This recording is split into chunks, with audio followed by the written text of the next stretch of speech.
Good evening, chat. Hello. Welcome. Welcome. We've got Karen Reed.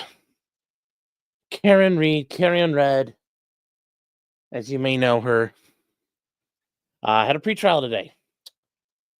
And this morning I forgot about it. So that's why I was like, oh, we'll do some Trump stuff today with the trendy arugula. That'll be tomorrow night. We'll do a members only. We got some stuff to do. So we are going to get started on this tonight because I do think this is interesting. And a bunch of stuff was litigated today that I did not get to see. So I do want to see the arguments things were made. There are a bunch of motions in the Karen Reed case that are getting resolved today. One of them is, do the text messages from Yanetti and Karen Reed get brought in, and what arguments are going to be made? So we're going to get into that. So if you guys are new, welcome to the show. My name is Sean, also known as Potentially Criminal. I'm an attorney in the Cleveland, Ohio area, and tonight we're getting into the final pretrial for Karen Reed. Karen Reed's trial is set to start April 1st, and I think I mentioned this on here before. I've had a trial where we were scheduled to start on April 1st, and I specifically, when I saw the trial management order, I was like, Judge, can we please switch that to another day, the week before or the week after? And the judge said, why? And I'm like, I think you are tempting fate by starting a trial on April 1st. And he kind of thought about it, and he's like, you know what? Yeah, he kind of indulged me on it, but, everybody kind of chuckled for a second. They're like, yeah, that is kind of, probably not the best thing. So we moved it to the week after. I think it's such a bad idea. I mean, thankfully, it's only going to be jury selection. The jury selection is going to be individual voir dires. It's going to drag on forever, so we're not going to miss a whole lot initially. So just so you're aware of that. Now, moving on to what's been going on in the pretrials. We've been covering the pretrials, what motions have been covered. The big one that came out at the end of the week last week is that the text message between Turtle Boy and Karen Reed are going to be seized by the Commonwealth. So those are coming in. The state's taking a look through them to see what they can use. Hopefully there's nothing there. But that's what's going on there. But now we're doing the big thing with it is Karen Reed's messages to David Yanetti, the lead attorney on this. That's going to be an issue. I know they're going to talk about it. Now you guys maybe have already seen it, but there's the issue of, was waiver, did it happen? Did Karen Reed waive privilege? And now attorney-client privilege does cover what the attorney and the client speak about. It's probably the most sacrosanct privilege in all of the law. There's a bunch of other privileges that may be recognized. Doctor-patient privilege, yeah, it's kind of out there. The priest and penitent privilege is out there. Not every place has it. Spousal privilege. There's a bunch of ways around all these privileges. But attorney-client privilege is the biggest one. Now, Creed. What do you guys say? Let's see if Sean is entertaining. I'll try to be.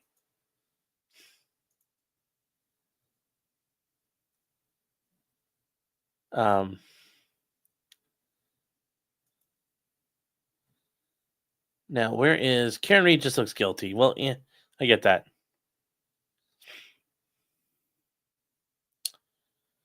So you're saying, please explain to me, even if Karen Reed waived privilege with her statements, how that waiver isn't limited to those statements. It opens the door to other communications.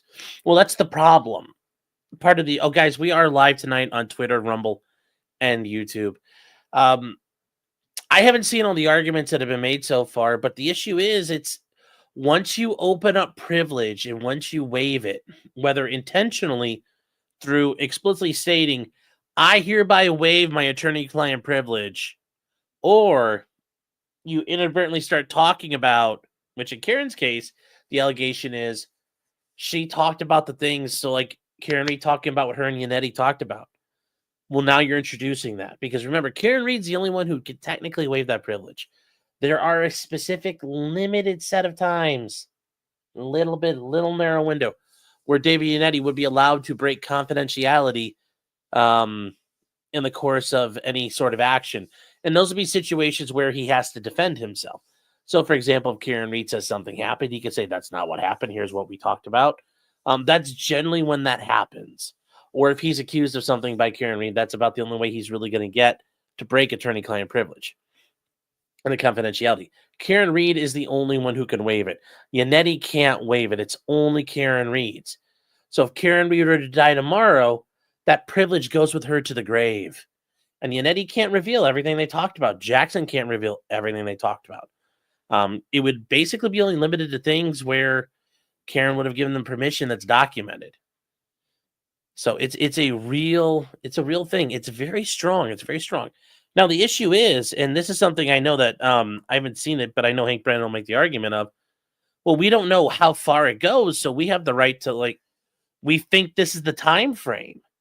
And that's the problem. When you open up privilege, it then becomes a line of you're cutting out a cancer.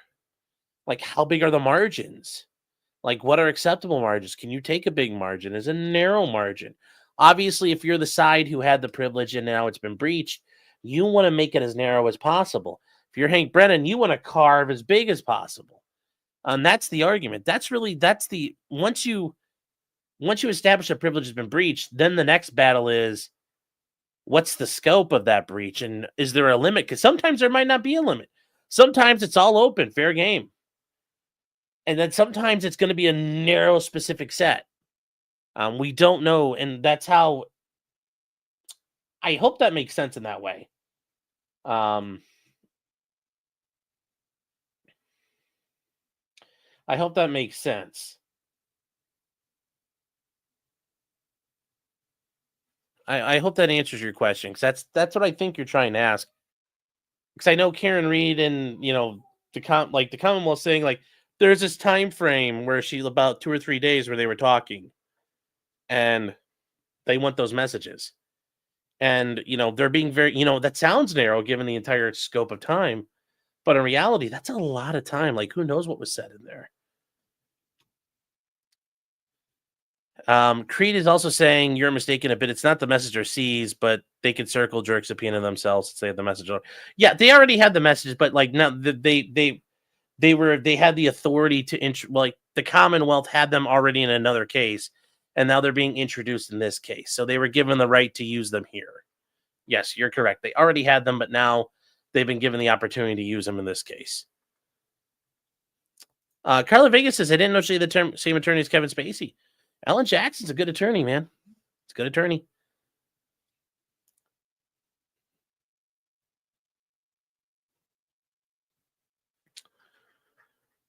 We're going to get to this, Luke, because I haven't heard all the arguments yet, but we'll see.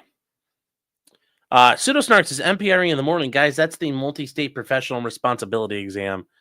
And there's actually a multiple choice ethics exam you have to take prior to generally being sworn in wherever you're at. So a lot of law students take it their second or third year and get it out of the way, and then they worry about the bar after that.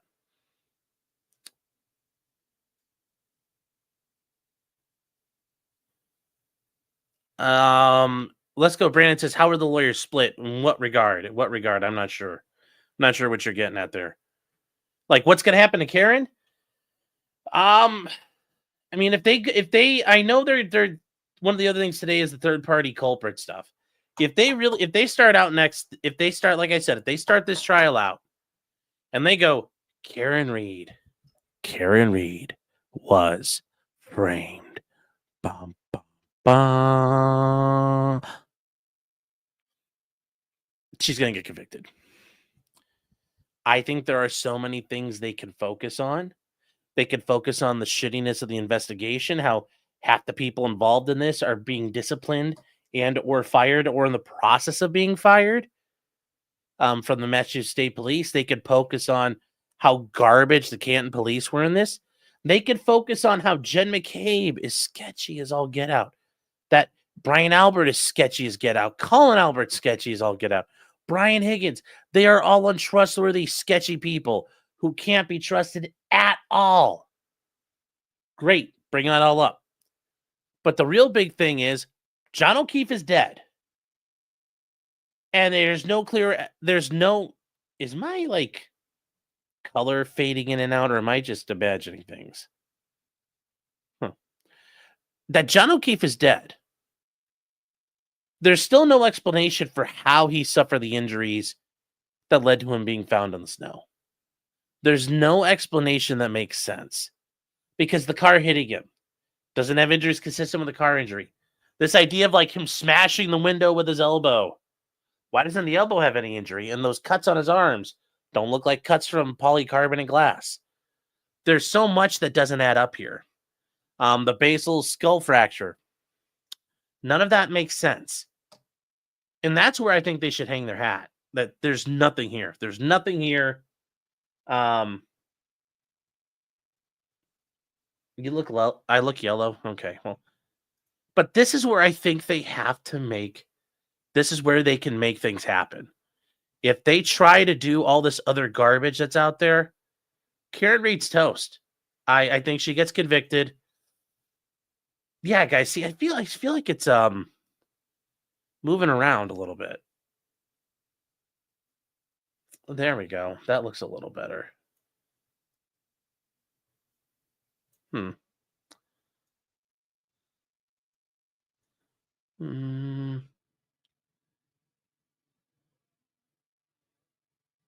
Oh wow. That was like. There we go. I don't know what happened. Every once in a while, this thing gets so freaking weird. This camera, like, I love it, but it does so much stuff that you're just like, why are you doing this? So anyway, that's what's going to happen. If they go down this road of trying all this other garbage, Karen Reed's toast. Tell me, she ain't going to make it. She ain't going to make it, chat. So she ain't going to make it. Yes, the big issue here is when you're under indictment or under investigation, shut the fuck up. And here's the thing, the sad thing for Karen, and this is something I think that's difficult for her, her attorneys are involved in this. They're part of the reason why she's been talking and talking and talking and talking and talking and talking and talking. She should be shutting up, and she hasn't been, and that's a problem. That's a problem. So that's kind of where I'm at with this so far, chat. That's the only where. When's Proctor going to come back from Vermont? Aaron says, hush blog, at 12 people will never convict her. I hope so. But if you come out there with that whole she was framed, like now we've gone through the trial and they ain't got the goods that it, I remember, guys, I watched this brand new with all of you. Karen Reed was framed. I'm like, ooh, let's see where this goes. And now I'm like, yeah, this wasn't it. So no, they shouldn't do that. She's gonna get convicted of manslaughter if they fuck around.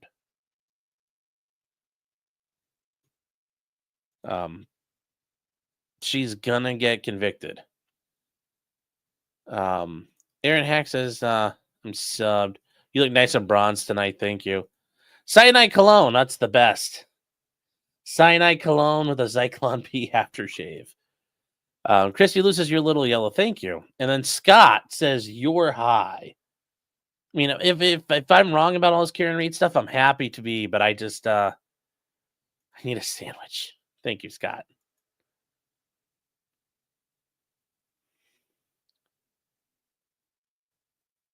It's actively color correcting. I know, but I have it locked in a mode, and I don't know why it's switching.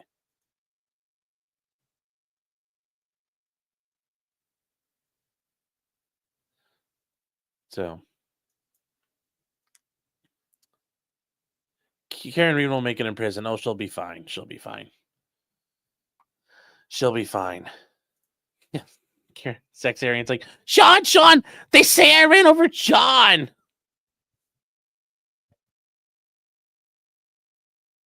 They say I beat his kids. Answer me, Brennan. Now, Michael Stetson, I'll stop here, then we'll get started. Listen, yes, the government's evidence has not gotten any better. Although whatever's in those text messages between Karen Reed and Turtle Boy could be bad. Also, what's ever in the investigation discovery that all the raw footage they gained from the production company, which I know is something they're trying to get.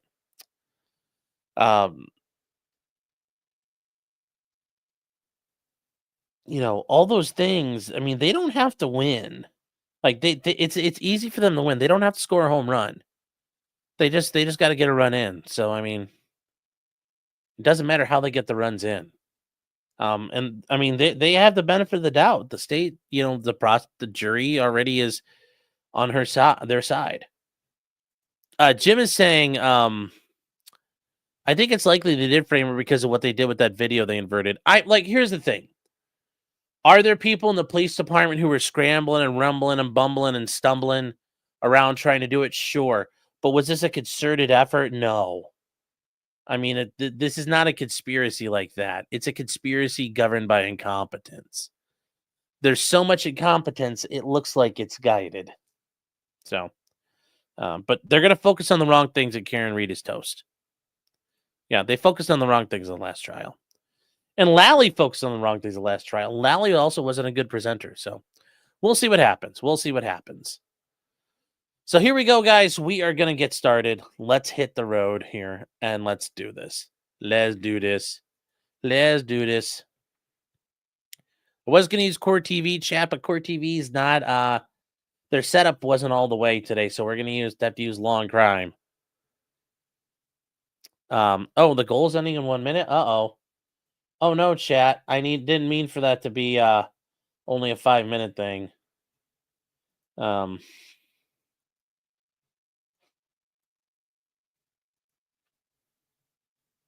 on here.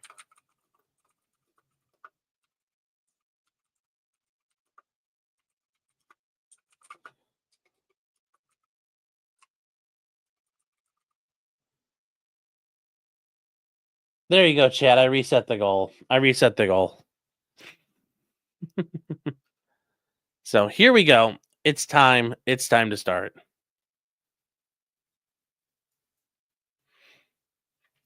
So here we go. Karen Reed.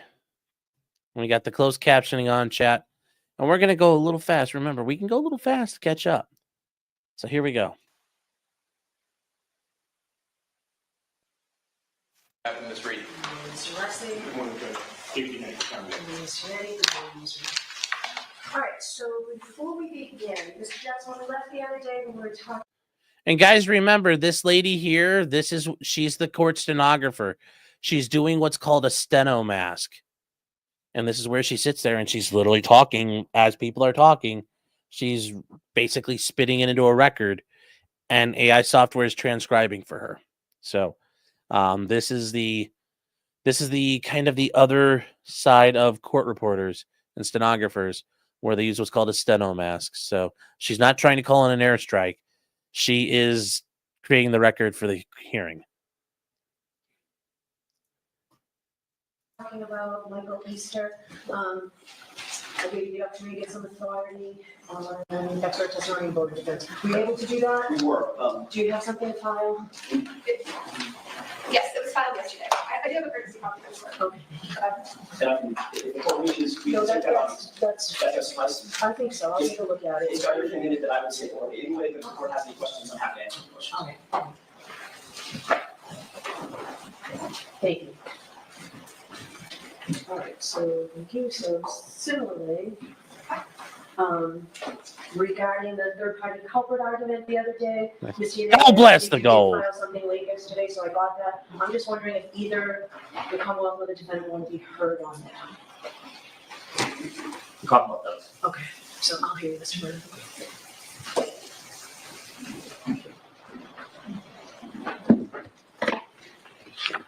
Your Honor asked for a proffer from the defense regarding third-party culprit.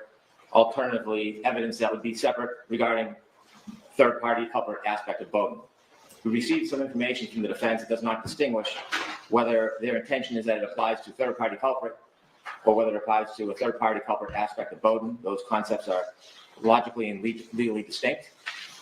Regardless, when you look at the proffer by the defense, it is insufficient and inadequate for both third-party culprit and for any third-party culprit aspect of Bowden. Two different analyses, but the evidence is equally feeble for both.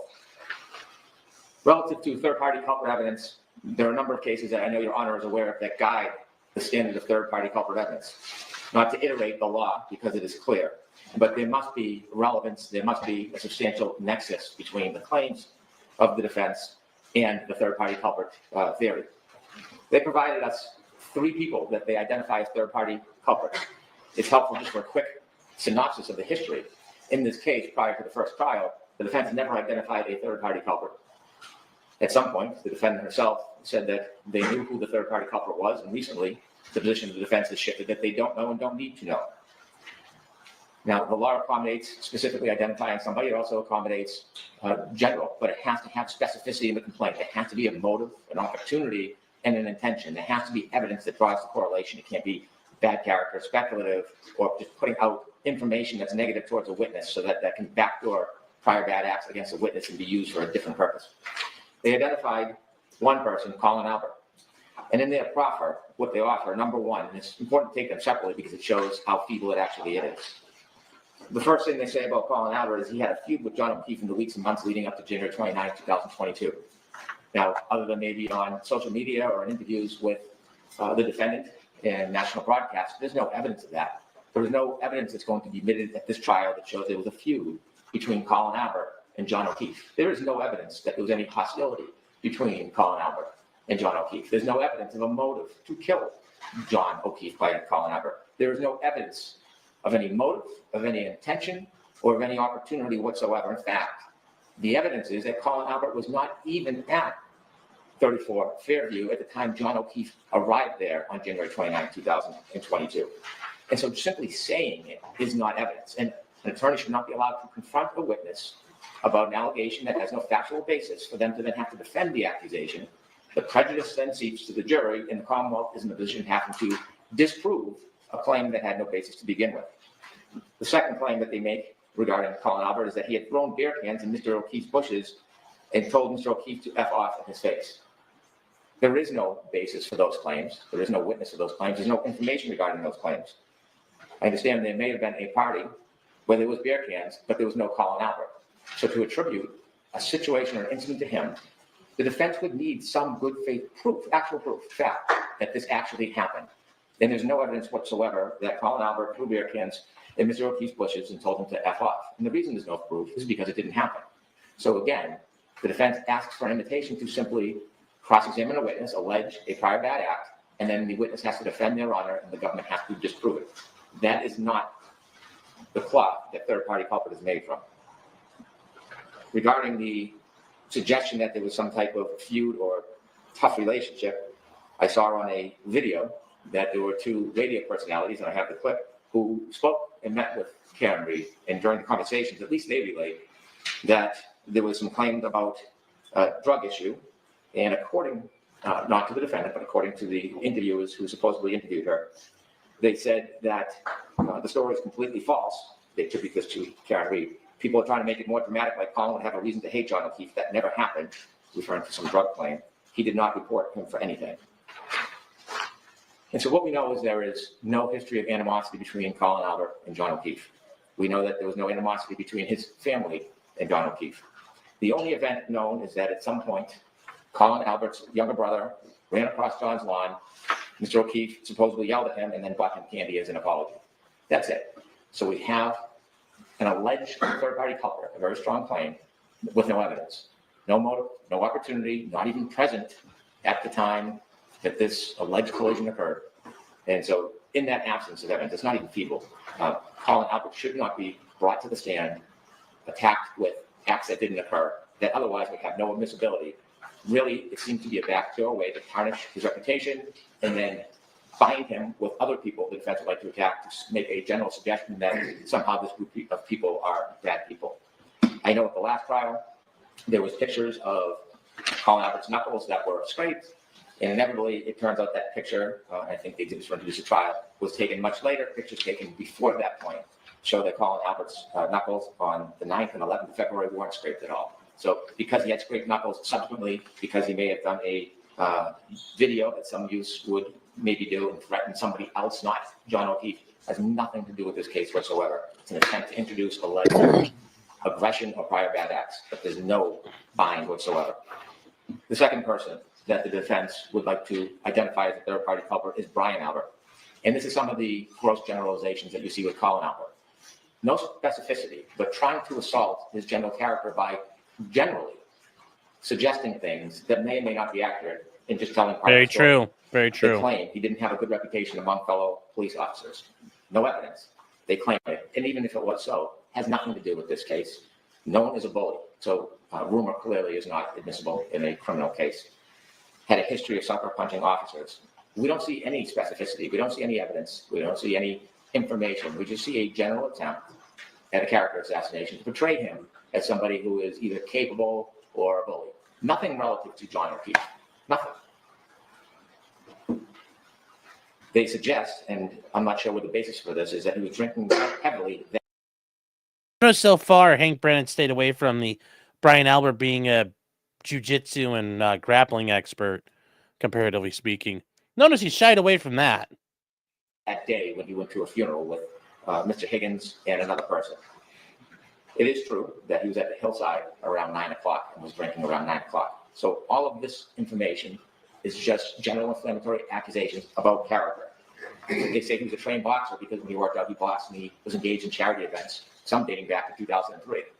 By that standard, anybody in the neighborhood who has any self-defense training, mixed martial arts, or boxer would be on the target list. The fact that he is a police officer and that he is physically fit and that he trained to protect himself doesn't make him a third-party culprit. It is this general suggestion of strength and distorted into a hopefully perceived sense of violence that it has no root at all, no root. They went as far to say he was investigated by BPD for violent conduct, but they don't give any details. If they looked, they could go online, they could investigate potentially. There is no sustained findings that are known to the Commonwealth against Brian Albert in internal affairs, none whatsoever, ever. And so to make the suggestion he was investigated by BPD for violent conduct, they provide no fact. I'll say, even though it is off base entirely, Rest in peace, Miles. it has nothing to do with John O'Keefe. They're trying to suggest that he has a propensity for violence. And they don't do it very well because they provide no details. These are all just general accusations by the defense. In fact, I would say it's not important or admissible. You can't bolster the good character of a witness, but to simply make suggestions of bad character is not any root or tethering to this case specifically. Instead of bad character, Brian Albert was a two-time recipient of the George Hanner Award, has many, many medals of honor from the Boston Police Department, but that is not the issue. They suggest that he was involved, so they know that they have to tie him not only to the scene, but somehow to Mr. O'Keefe. And other than being at the bar that night and Mr. O'Keefe and Miss Reed pulling in front of his property that night, there is no association between the two. They say he's present at the scene of death. By all evidence, Mr. O'Keefe died feet from the street near the flagpole in front of 34 Fairview. So that's a little bit. Are we sure? He Are we wasn't sure? present at the scene of the death. He wasn't there. That happened out front on the front yard near the flagpole, about 70 feet from his house.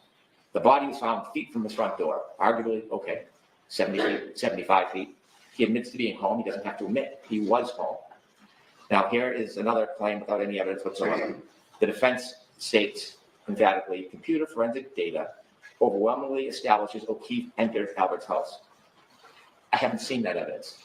Based on what? So if they're going to make an offer of proof to the court and they're going to make claims to substantiate this theory, they have to have proof of it. And in their motion, I see no proof whatsoever that overwhelmingly establishes John O'Keefe went into the Albert house. In fact, what we see is the opposite. In the past trial, numerous people were called. Every single person that was asked stated they did not see John O'Keefe enter that home. Every single person. Now, whether you believe it or not is irrelevant. What's relevant is there's nothing to the opposite. There's an absence of evidence to the opposite. In fact, the phone data and the Waze data and the GPS and all the data puts John O'Keefe at the front yard. not in the house. So if they're asking the court to make a finding of substantial link and substantial proof that John O'Keefe was in the house, they have to actually give you the facts and the science and the data to support that, and I don't expect that will happen. They add that there was going to be expert testimony that the scratch on John O'Keefe's arm was from an animal or a large dog, and because Brian Albert had a dog in the house, there was some type of inference.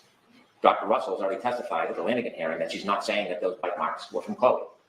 Although it's not been decided by the court, Dr. Crosby has done mold to show that the teeth comparison is totally an opposite. And so even the defense is not saying, as I see from their disclosures, that Chloe bit John O'Keefe. Their version, which we don't agree with, is that a large animal or a dog caused these wounds. They don't say where, they don't say when, they don't say how. And so that is not a link so that Brian Albert. It's still the most likely thing that caused wounds to him because nothing else makes sense. What else would have caused those wounds? Becomes a third-party culprit. Finally, in a way to try to create some type of traction against Brian Albert, they associate him with Brian Higgins because they spent the day together, because Brian Higgins, according to them, was rebuffed because of phone calls at night. All of these general claims with no fact predicate rely on innuendo, surmise, speculation, or just the creation of an inference that does not exist. There is no evidence Brian Albert had any motive whatsoever to harm John O'Keefe. None. There is not one witness, there's not one statement that Brian Albert had any animus whatsoever towards John O'Keefe. None. He did not have the motive, he did not have the opportunity, and there is no evidence that he was involved in any way in the alleged collision that happened in the front of his yard that night. Finally, the defense turns to Mr. Higgins.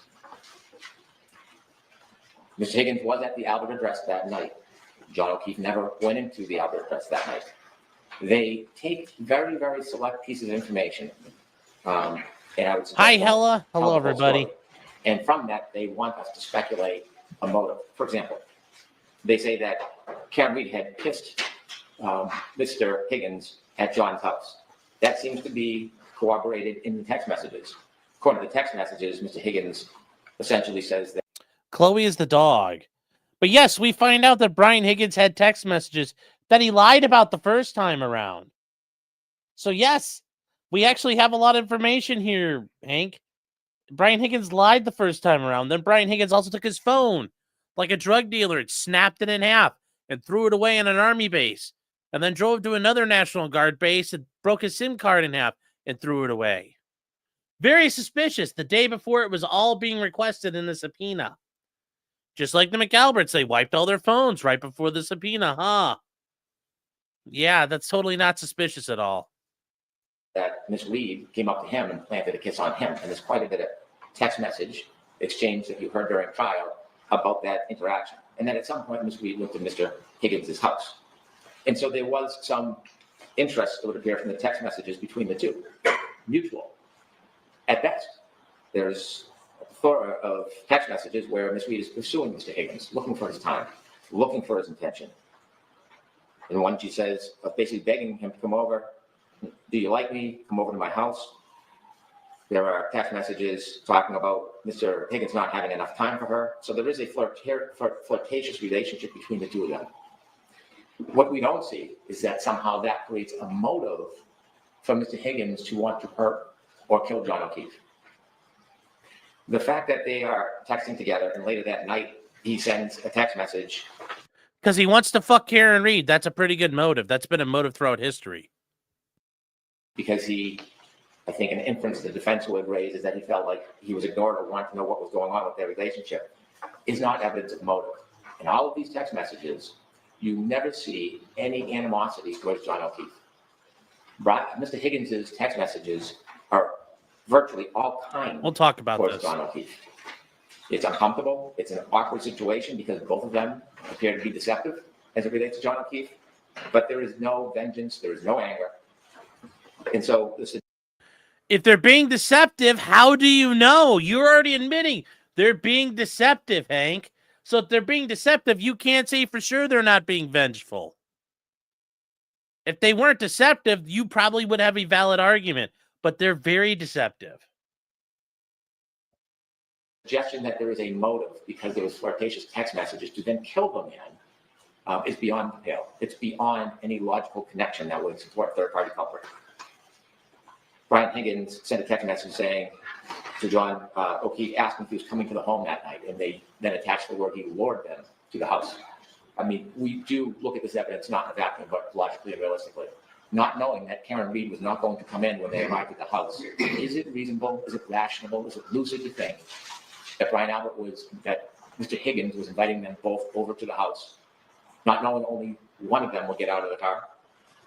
Is a suggestion that Mr. Higgins was going to kill both of them? Or he was going to kill one of them, so the other one he would then set up for murder so that he wouldn't be able to see her anyways? The absurdity of the relationship between the claim and reality is so great that it will just run rampant through this trial. It'll be unrelated, speculative, shotgun approach to claims that the witness will spend their time trying to explain and defend. It will distract the jury, and it will serve the purpose, which the case law says it should, of taking attention off the facts at issue for the case we're here from. And that attempt to divert anybody but the defendant is the attempt here. That's why we have three, we don't know who, but three potential third-party culprit evidences with absolutely fragile evidence. It's feeble.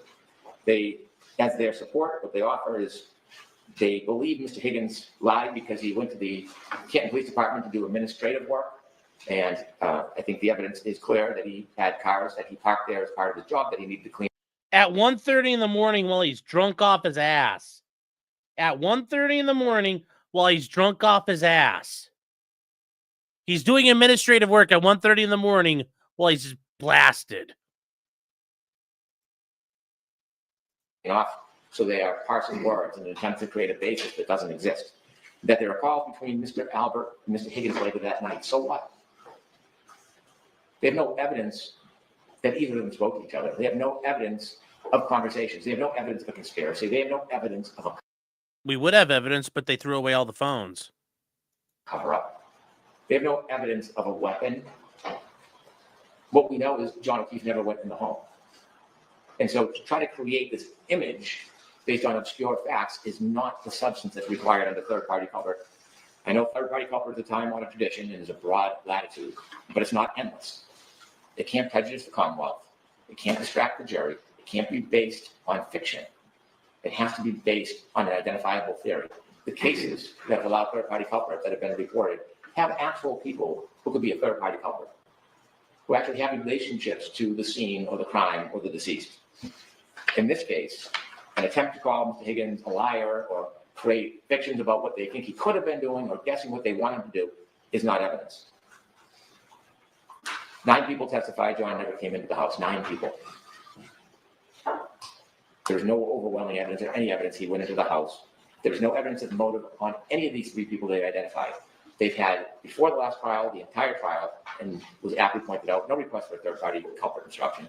And then they had since then to make an actual proffer that people actually have the motive, opportunity, and intent to do this. That there's actual evidence that there's this alternative theory, and they failed to do it. They have the defense go through a trial, distract the jury, attack the reputation and character of the witnesses, and then not even ask for an instruction at the end. It evidenced the fact that there is no basis for a third-party culprit. Now, separately, third-party culprit is part of Bowden. Even if the defense at the end does not warrant an instruction, I recognize that challenging a police investigation is virtually an entitlement of a defense. How they do it and the extent they can do it is a different story. Simply because they have an attack on the police investigation does not let them use third parties as part of that. And so the standard, Silva Santiago, is very clear, it's cited by almost every case, is that there has to be something the police do. This is a valid possibility. There's a million different things.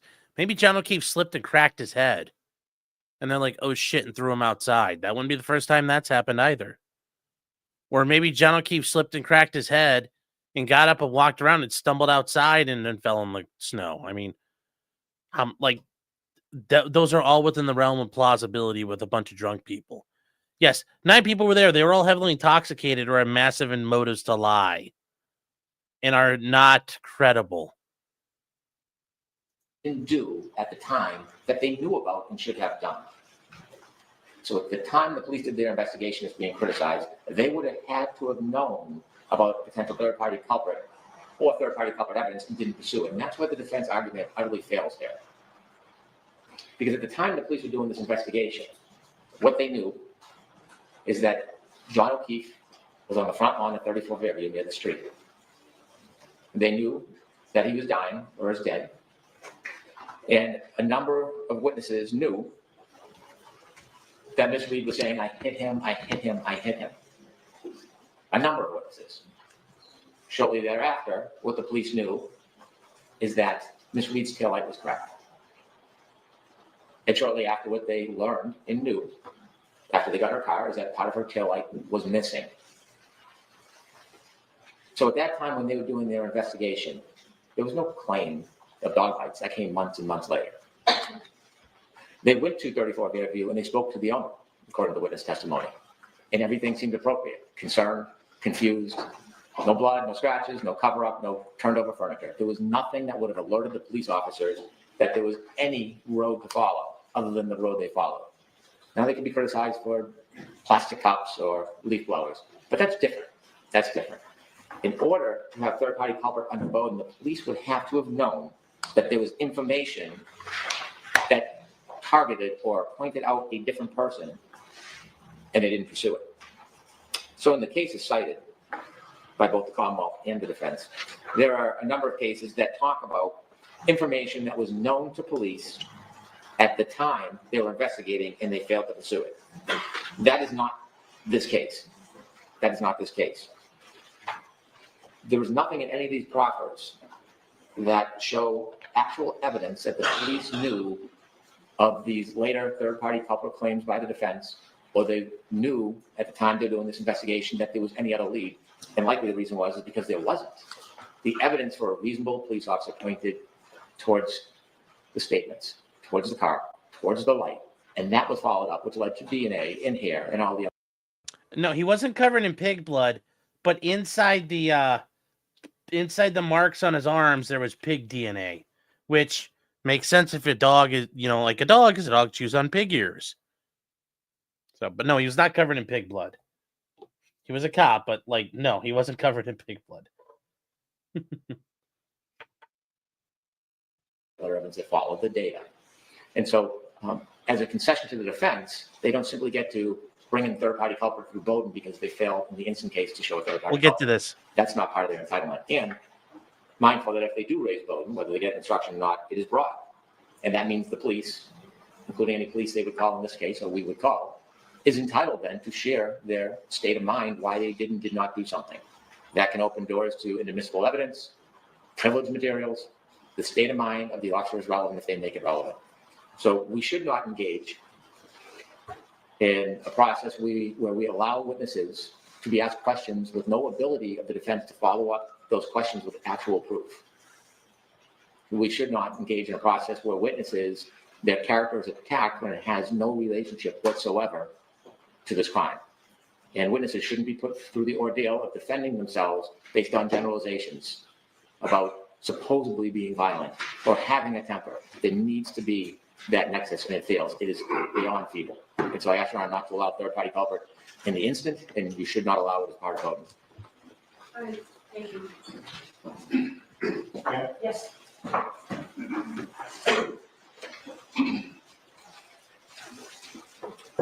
Your Honor, the Commonwealth's motion raises three interconnected issues, not just two. I believe that two of those were conflated by the Commonwealth. I'd like to separate them out.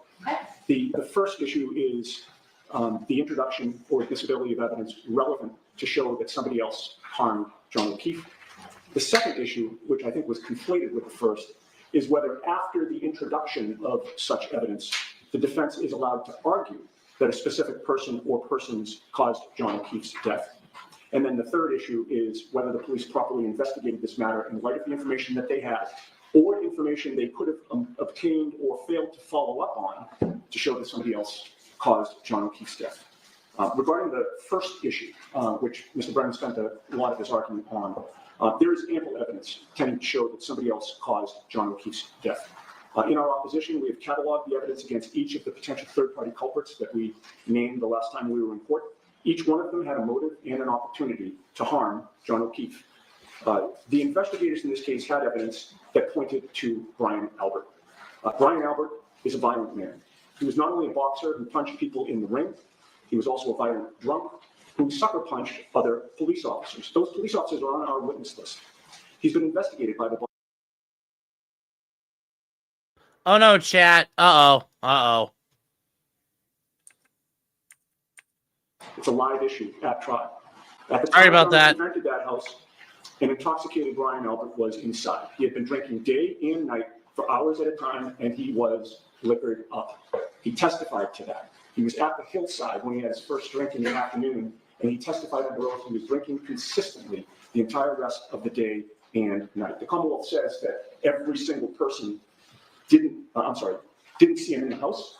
Those same witnesses that the Commonwealth points to, every single one of them also did not see him on the front yard where Mr. Brennan claims that he was at the relevant time period. That day and night, Brian Albert was attached at the hip to his close friend, Brian Higgins. This was the night that after having carried on a flirtation with Ms. Reed while she was dating Mr. O'Keefe, Brian Higgins was confronted with Ms. Reed and Mr. O'Keefe together. In the words of one eyewitness, Ms. Reed and Mr. O'Keefe appeared to be lovey-dovey that night. Higgins had expressed his interest, but it went nowhere. And it went nowhere because prior to January 28th of 2022, Ms. Reed had rebuffed him, essentially ghosted him. She stopped returning his messages. Brian Higgins was liquored up that night as well. They're both very large men. The court saw them on the video. Friends who drank the entire day and night, and they were waiting in the house for Mr. O'Keefe to arrive. Mr. O'Keefe ended up dead because he went to Brian Albert's house.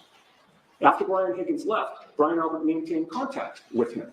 At 2:22 in the morning, the two of them were exchanging phone calls to check in with each other just a couple of hours after Mr. O'Keefe was mortally attacked. Mr. O'Keefe had dog bites and or scratches on his arm consistent with a dog or an animal attack. Brian Albert had a large German Shepherd who had attacked and injured somebody in the past. It all fits. The Commonwealth utterly failed to investigate Brian Albert as a potential suspect. And I'm sure the court remembers the words in a text message of now ex-trooper Michael Proctor, the lead investigator who's now been fired as a result, in part, of being biased in this investigation. I would point out also that when Mr. O'Keefe was in the house, both Brian Albert and Brian Higgins were unaccounted for, according to the testimony. With regard to Michael Proctor's words, he was asked specifically if the homeowner would catch any grief for having a deceased person on his front yard, and Michael.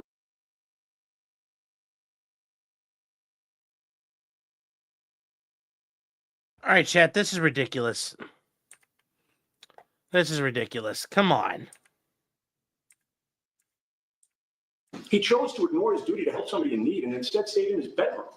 And Brian Albert's dog, the family dog, a member of the family for 7 years, Brian Albert got rid of the dog, shipped it to another state, only after it was made known in court that the defense was alleging that the dog had been involved in the attack on John O'Keefe. We showed photos of John O'Keefe's arm in a public hearing where it was clear to any unbiased observer that Mr. O'Keefe suffered those particular wounds from a dog or animal attack.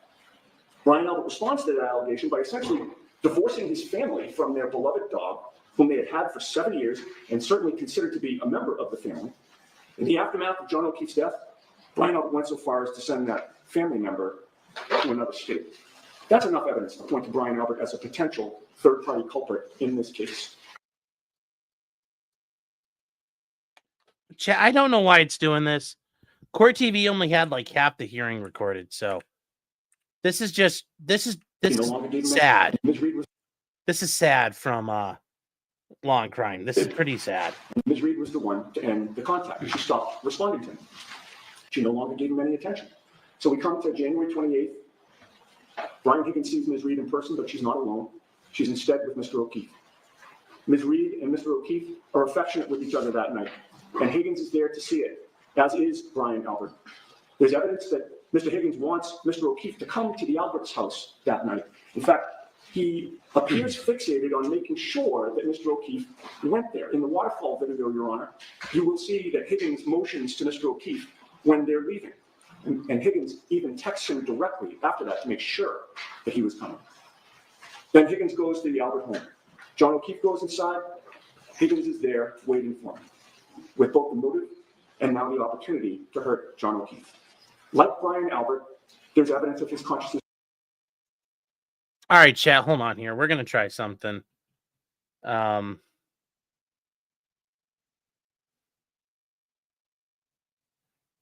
on here. Sub 38.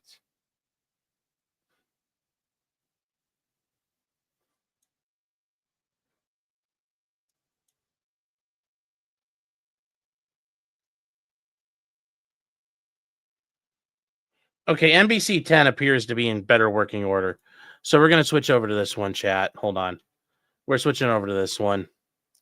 This is NBC 4 out of Boston. Another state.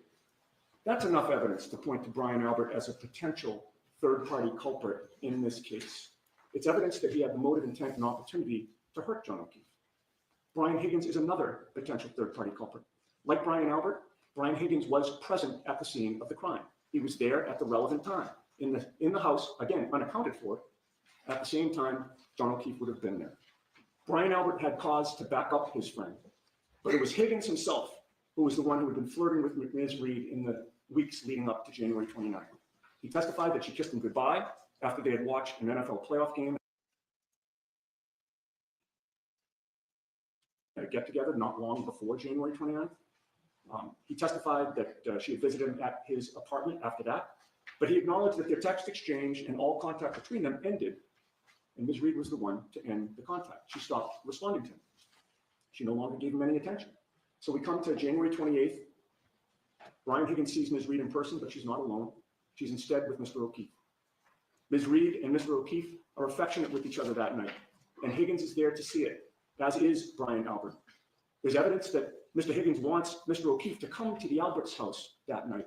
In fact, he appears fixated on making sure that Mr. O'Keefe went there. In the waterfall video, Your Honor, you will see that Higgins motions to Mr. O'Keefe when they're leaving. And Higgins even texts him directly after that to make sure that he was coming. Then Higgins goes to the Albert home. John O'Keefe goes inside. Higgins is there waiting for him, with both the motive and now the opportunity to hurt John O'Keefe. Like Brian Albert, there's evidence of his consciousness of guilt as well.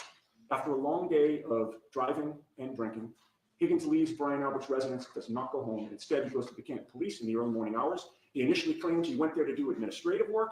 He changed that testimony at trial to him going there to move a vehicle. But he's always maintained, including in the first trial, that he never called anyone. We've learned since that trial that Higgins is at the station on video making a phone call. So I suppose the question is, why did he lie about that? And who did he make the call to? The jury in this trial should be entitled to consider the answer to that question. And of course, the police never investigated who he was calling or what he said or who was calling him. Then he goes home and he still stays up. And at 2:22 in the morning, he's speaking by phone with Brian Albert. And he claims that they didn't, but the phone records don't lie. And this notion that these two men are somehow able to butt dial and butt answer each other is just ridiculous. And there's more consciousness of guilt evidence with regard to Higgins. When he realizes that investigators might be interested in the contents of his phone to see what evidence might be on it, he demonstrates consciousness of guilt by getting rid of his SIM card and the phone. Yep. And how he got rid of it was extraordinary and demonstrates just how badly he wanted to keep that information out of the hands of investigators. He admitted to breaking the SIM card into and making a special trip to a military base to put this tiny object, the size of about a thumbnail, into a large dumpster. It wasn't enough to throw it in a waste paper basket or a trash can outside the local Dunkin' Donuts. Instead, he went through security at a military base and secretly tossed this tiny broken SIM card into a dumpster. He made sure that investigators would never know what's on his phone, and he admitted to that at the first trial. And of course, the investigators in this case, including the lead investigator, former trooper Michael Proctor, never showed any interest in Higgins' phone. Higgins nonetheless accomplished his goal of keeping the contents of the phone out of the hands of the defense in this case. That's powerful evidence of motive, intent, opportunity, and consciousness of guilt of Brian Higgins. As Mr. Brennan acknowledges, all doubt should be resolved in favor of the admission of third-party culprit evidence, linking him to the harm caused to John O'Keefe. And finally, Colin Albert is a potential suspect. He had been in a feud with John O'Keefe. He'd thrown beer cans in his bushes, told him to F off. We have a good faith basis to claim that. This is the same Colin Albert who testified under oath he had never been in a fight in his life, yet there are videos of him clearly desperate to beat up others. The same Colin Albert who had scraped up knuckles just a few weeks after John O'Keefe's death. Those knuckles looked consistent with an attack on somebody. The photographs that Mr. Brennan references that were allegedly before that photo had no metadata. We can't confirm when those were taken. Mr. Brennan wants us to just accept the testimony that they were taken before the scraped up knuckles photo. We don't buy it. We don't think a jury will buy it. When John O'Keefe was found, he had two black eyes looking like he had been punched in the face. Colin Albert was at his uncle's house with both his uncle and Brian Higgins, disliking Mr. O'Keefe for a different reason, but disliking him nonetheless. And it's suspicious that Colin Albert's name was purposefully omitted out of the police reports. There was no indication in any police report provided to the defense in the first few months of this investigation that Colin Albert was anywhere close to 34 Fairview, his uncle's house, on January 29th. In fact, there's no indication in those police reports that Colin Albert even existed. Initially, we didn't even know who he was. But we found out when we sent a letter to Mr. Lally, while the case was still pending before a grand jury, notifying the Commonwealth that Colin Albert should be called as a witness before the grand jury. It was only after we sent that letter, notifying the prosecution that we were on to Colin Albert, that testimony was elicited that Colin Albert was indeed at 34 Fairview that night. The defense caused this to be revealed, not any investigator of this case. And there's obviously an inference that his name was kept out of the police reports to protect him. The same way Brian Albert is the only person listed in the initial report whose I know, it's totally what I would do too. He's just listed as B. Albert with an incorrect address. There appeared to be a conscious effort of these investigators to hide third-party culprits from the defense.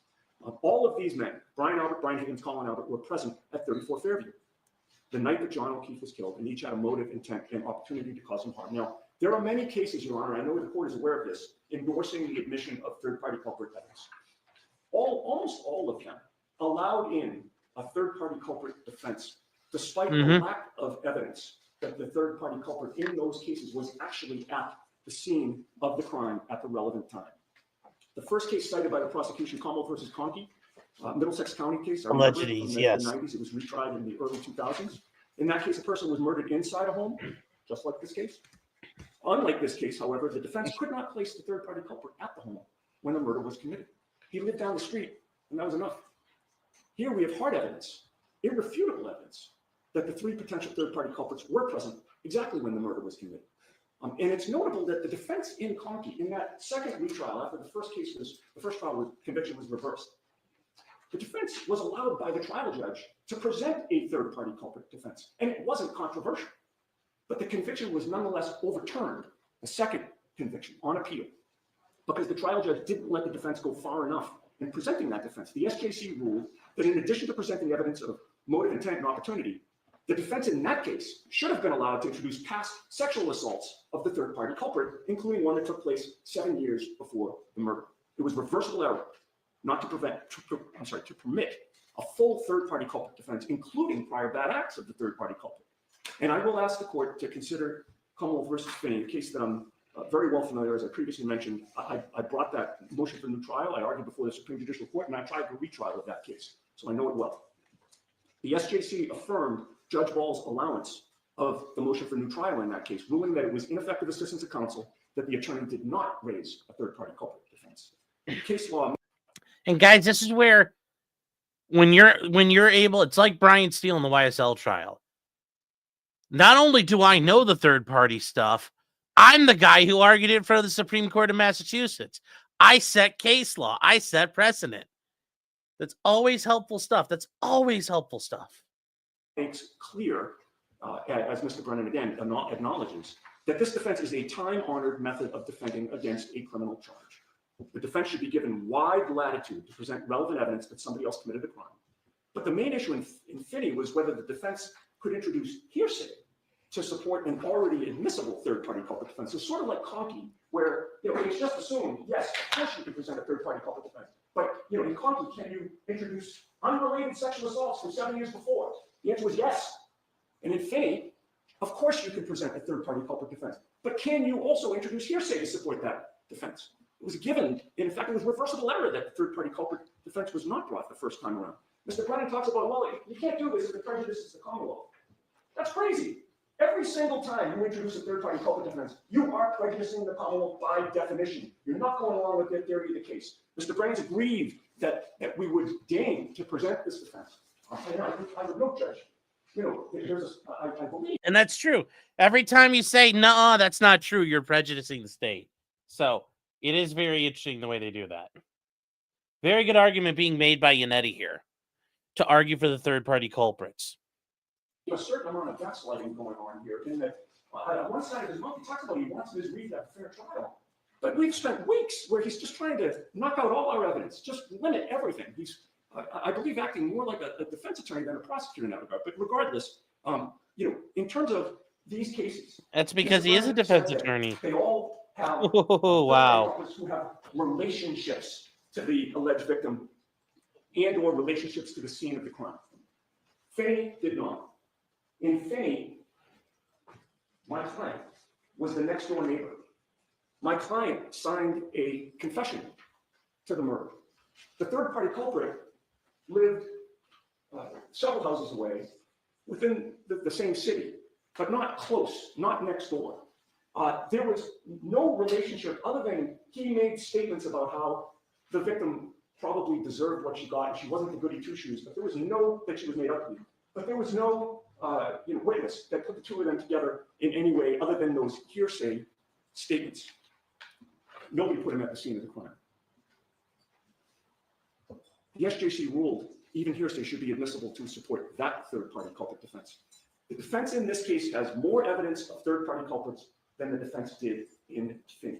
We're not asking this court to allow into evidence hearsay, as was admissible in Finney. We're solely seeking to introduce the crux of a third-party culprit defense, which is evidence of motive, opportunity, and means, all of which Brian Higgins, and Colin Albert had. That's the nuts and bolts of a third-party culprit defense. So that's the first issue, presenting evidence of a third-party culprit defense. The second issue is whether we can argue in closing that a third-party culprit is responsible for John O'Keefe's death. That's an issue I suggest that the court does not need to decide now in advance of trial. Closing arguments come at the very end of trial. At the charge conference, this court would be in a position and would be entitled to evaluate the evidence as it came in and to make a decision at that time prior to closing arguments as to what we can argue and what we can't. And while we believe the court has enough evidence now as a result of the first trial and as a result of our proffer and our submissions and oral argument today to rule that a third-party culprit defense is permissible, but this court at a minimum should not deny argument on that issue before evaluating the evidence as it comes in. And that brings us to the final third issue of Bowden defense. Obviously, attacking the inadequacies of a police investigation is bedrock constitutional law. It's a bedrock constitutional right.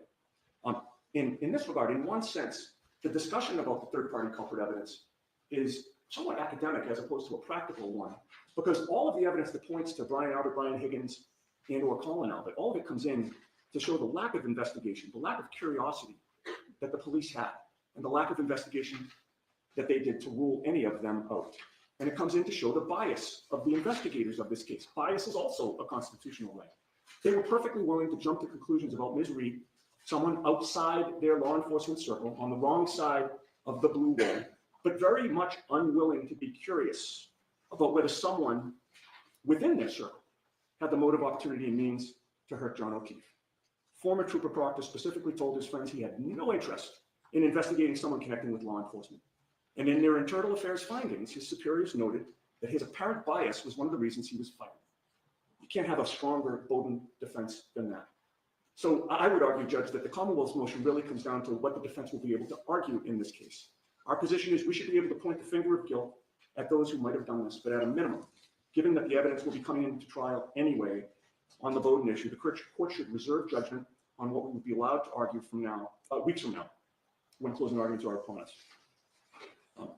This evidence, in conclusion, in our view, must come in.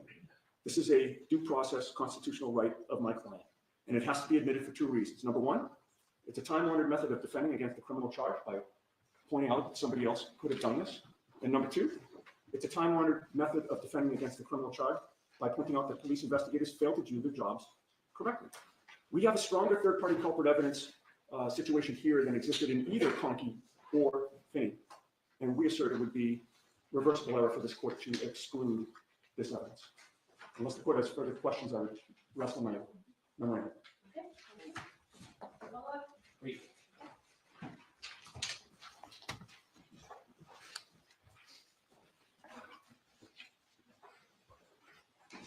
I'm going to choose to focus on case law and the facts that aren't presented by the defense. We see in their motion there's a grand claim that there's extraordinary evidence that John O'Keefe went into 34 Fairview that night. That is critical because there is no basis to accuse somebody of murdering another person if they don't have the opportunity. In other cases, a third-party culprit is not necessarily found at the scene, even in Finney. It's more than just a couple of derogatory words. In Finney, as counsel knows, there was a Hi, neighbor David. How you doing? who had an axe or a Real club. well. He was seen with blood, went home, washed his clothes, wholly irregular. And because of this irregularity and the timing, he was then asked by his then wife about the victim, and he made a number of derogatory comments about her, showing ill will, evidencing, tangentially, motive. And so, no, a third party does not necessarily have to be at the scene at the time the police investigate, but they have to be with the deceased if they caused the death. It's obvious. And so we didn't hear any extraordinary evidence, none. We didn't hear kind of good evidence. We didn't hear any evidence. We just have the bald assertion that the data forensic evidence will show that he was in the house. It didn't. It doesn't. They don't have a proffer. So there is no opportunity to murder John O'Keefe when all the evidence points to him dying on the front lawn from an alleged collision.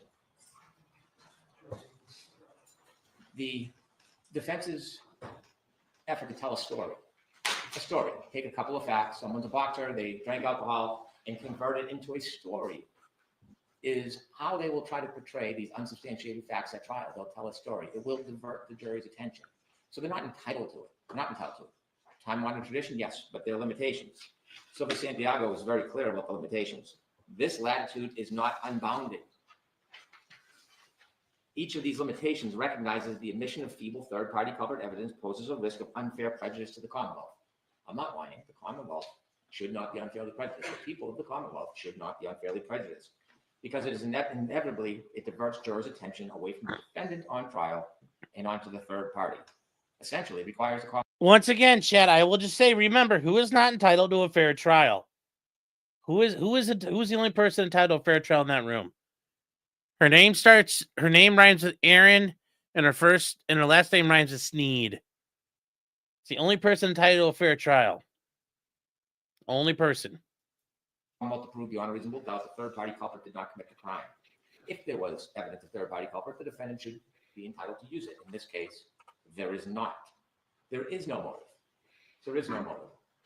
To suggest that one person was pining, although the text messages don't show that, they both stopped corresponding with each other days before. To suggest that Mr. Albert is friends with Mr. Higgins and therefore he is bootstrapped into a conspiracy to kill with no evidence. Certainly the defense can infer certain facts like getting rid of the SIM card in a way they want, and I don't begrudge that at all. There's different interpretations of it. I understand that. This was heavily considered in the federal investigation, and after that absolute thorough investigation, there were no charges. There was no evidence of third-party culprit. There were no indictments.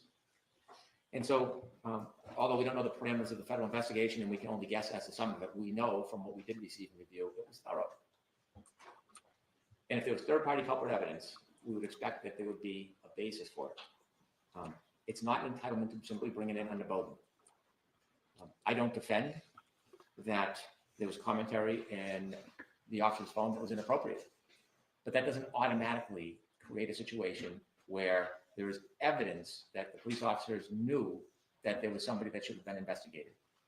In fact, when Mr. Albert came down the stairs, the testimony is the police officer was already inside his home. There's no evidence Mr. O'Keefe, a first responder, was still outside that aid could have been rendered. That is just, it's not even speculative, it's just piecing together different facts and telling a story. So inevitably, while I recognize the case law, there are plenty of cases that talk about third-party culprit should not be admitted if inappropriate. Commonwealth v. Stedman. In that case, a person, not the defendant, was in a fight with a person at a campsite. And then later, the defendant supposedly went back to the campsite, a friend of this person, Royal, and used a knife to stab and kill him. And the defense wanted to produce prior convictions about the fact that this supposed third-party culprit had attacked people at other homeless sites. pretty close relationship, a person having a history of attacking people at homeless tent sites. And the court, looking at 403, did not allow it as third-party culprit. They said that the admission would be feeble, pose a risk of unfair prejudice. In that case, there was third-party culprit admitted pursuant to Bowden in a very different way. Cromwell versus Moore. The court would not admit layered hearsay showing different identifications that were relayed by the police from third parties regarding a culprit. They said that the hearsay was uncertain, the source is unreliable, and it was inadmissible as third-party culprit. So it is not an entitlement to be third-party culprit. Cromwell versus Buckman, 461 Mass. 2011.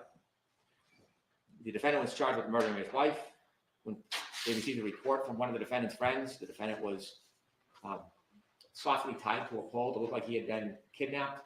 Inevitably, the police determined that he had help or tied himself to, as a ruse. And this person, the helper, his friend, had connections to gambling, was there. And when the police couldn't find the body, he knew exactly where the body was. That case is far stronger than many. And in that case, no motive, no intent, and they did not let a third-party culprit defense go forward.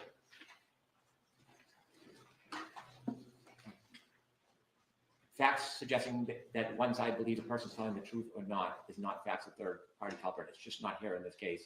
And again, I iterate my position on denying the defense to cross-examine witnesses about these generalizations and these character attacks. I think it will mislead the jury, and it will become a total diversion to the jury.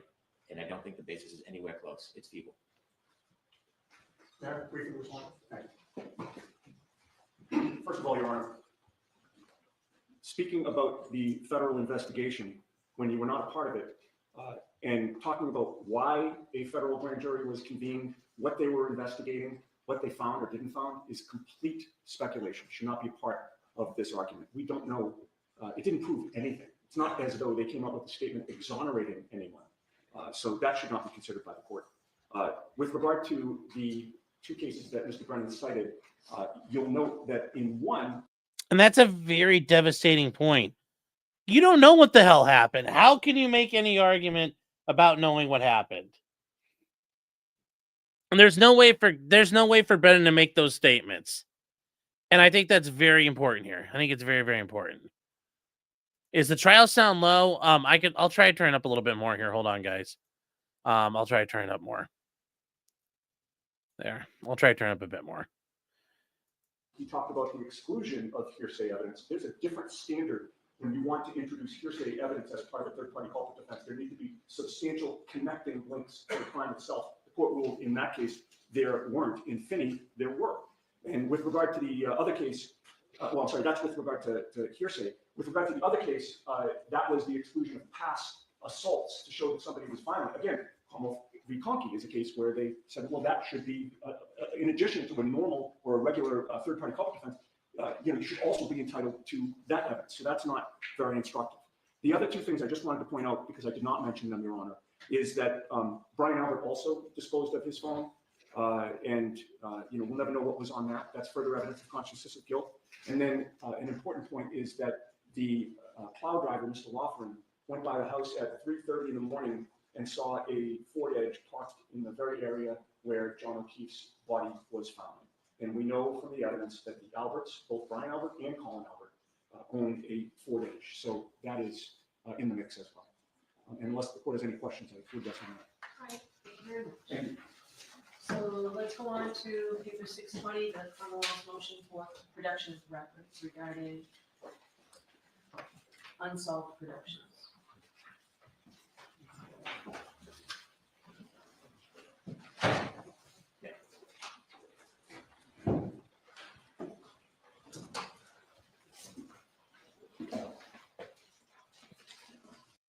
Now, chat, this is all about the Karen Reed miniseries that's out there now, Unsolved Productions. They want all the data, they want all the clippings, they want all the shoots from it.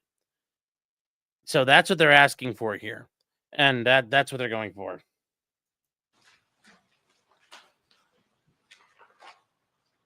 Yeah. Yes. Your Honor, the Commonwealth filed a Rule 17 motion for records from unsolved productions. It has been discussed briefly in court at times during argument. There was a so-called documentary that was aired in a 5-part series. gave a inside, behind-the-scenes look of the defense team and Ms. Reed as it prepared for the last trial. This 5-part docuseries produces a number of statements from the defendant, many of them extraordinarily relevant, some of them from the Commonwealth's perspective extraordinarily incriminating, and many of them inconsistent with statements made publicly in the past, including Dateline 2020 and Gretchen Boss. We served the local service in Boston, a local agent. The record holder is the producer of the series, and they have been notified. If the court allows this motion, I expect they will provide the information to us by the end of the week. I understand there is probably over 200 hours of recorded interviews, and we expect to use a number of those statements at trial. They are statements of the defendant. They're admissible substantively, they're admissible as admissions, and they're admissible to show contradictions with other statements. And so they are material and relevant. I understand the time frame. We haven't had the privilege of seeing them. The defense was there for a part or most of it, but we will use the time we can to sit through it. We're not looking for a continuance or additional time to look at the materials. We'll look at them as we prepare for trial. And so I'm asking you to grant this. It clearly makes the Rule 17 standard material relevant. We don't have access to these before trial. We won't be able to prepare for them if we get them pursuant to a trial subpoena. They've been properly subpoenaed and they're forthcoming with a court order. Is there one here from Unsolved Productions?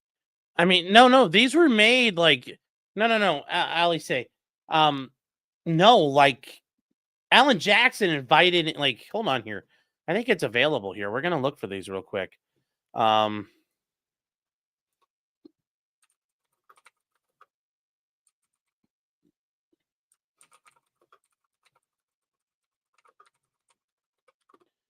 There's like an entire, it's called Body in the Snow. Let me see if there's some clips here. So, there's a good spot here. Here you go, chat. So, let me move to the next one here. So here's it's called A Body in the Snow. It's on Investigative Discovery. Check this out. The prosecution did an extraction of Jen McCain's phone. She was one of the women that was in the house that night. She was one of the people who had suggested that John come over to the house that night. And I get a call. So no, Alan Jackson and them went along with this to help put it together. And our computer forensics guy, he didn't know much about the case. Didn't know what the timing was, didn't know what the impact of certain dates and times were, nothing. And he said, I just wanted to tell you, I don't know if this means anything to you, but in Jennifer. So this is all entirely, yeah, this document was made during the first trial. They were too confident she was going to be acquitted. Yeah, no, this is well after Karen has already retained them, but this was saved for a long time, and they worked on putting it together, and they released it on the eve of this. But why? Because they're idiots. Why are they doing this? Because you're smarter than they are. This is, yeah. So like I said, there's a lot there. Now, Brimstone, you were saying before, I don't want to say she's the dumbest person in the world. Remember, she's working with her attorneys. People make dumb ideas, yeah. People make dumb decisions. Project Calm says, are there any murder cases that to remove attorney-client privilege? Well, you don't usually have the murder suspect talking about what them and the defense attorneys talked about. That's the only reason why. Karen Reed kept blabbing and blabbing and blabbing and blabbing. These were done after the first trial. But anyways, Karen Reed kept blabbing and blabbing and blabbing and blabbing and blabbing and blabbing. That's why attorney-client privilege is being attacked. So, Fire and Ice, it's about what she may have said. It's her statements. Remember, Karen Reed's not going to testify, but everything she said is archived. And if she didn't say something like got away with murder, then I don't see the reference. Well, we don't know what was said in there exactly. Remember, This is a documentary. So there's a bunch of stuff left on the cutting room floor. So we don't know. We don't know.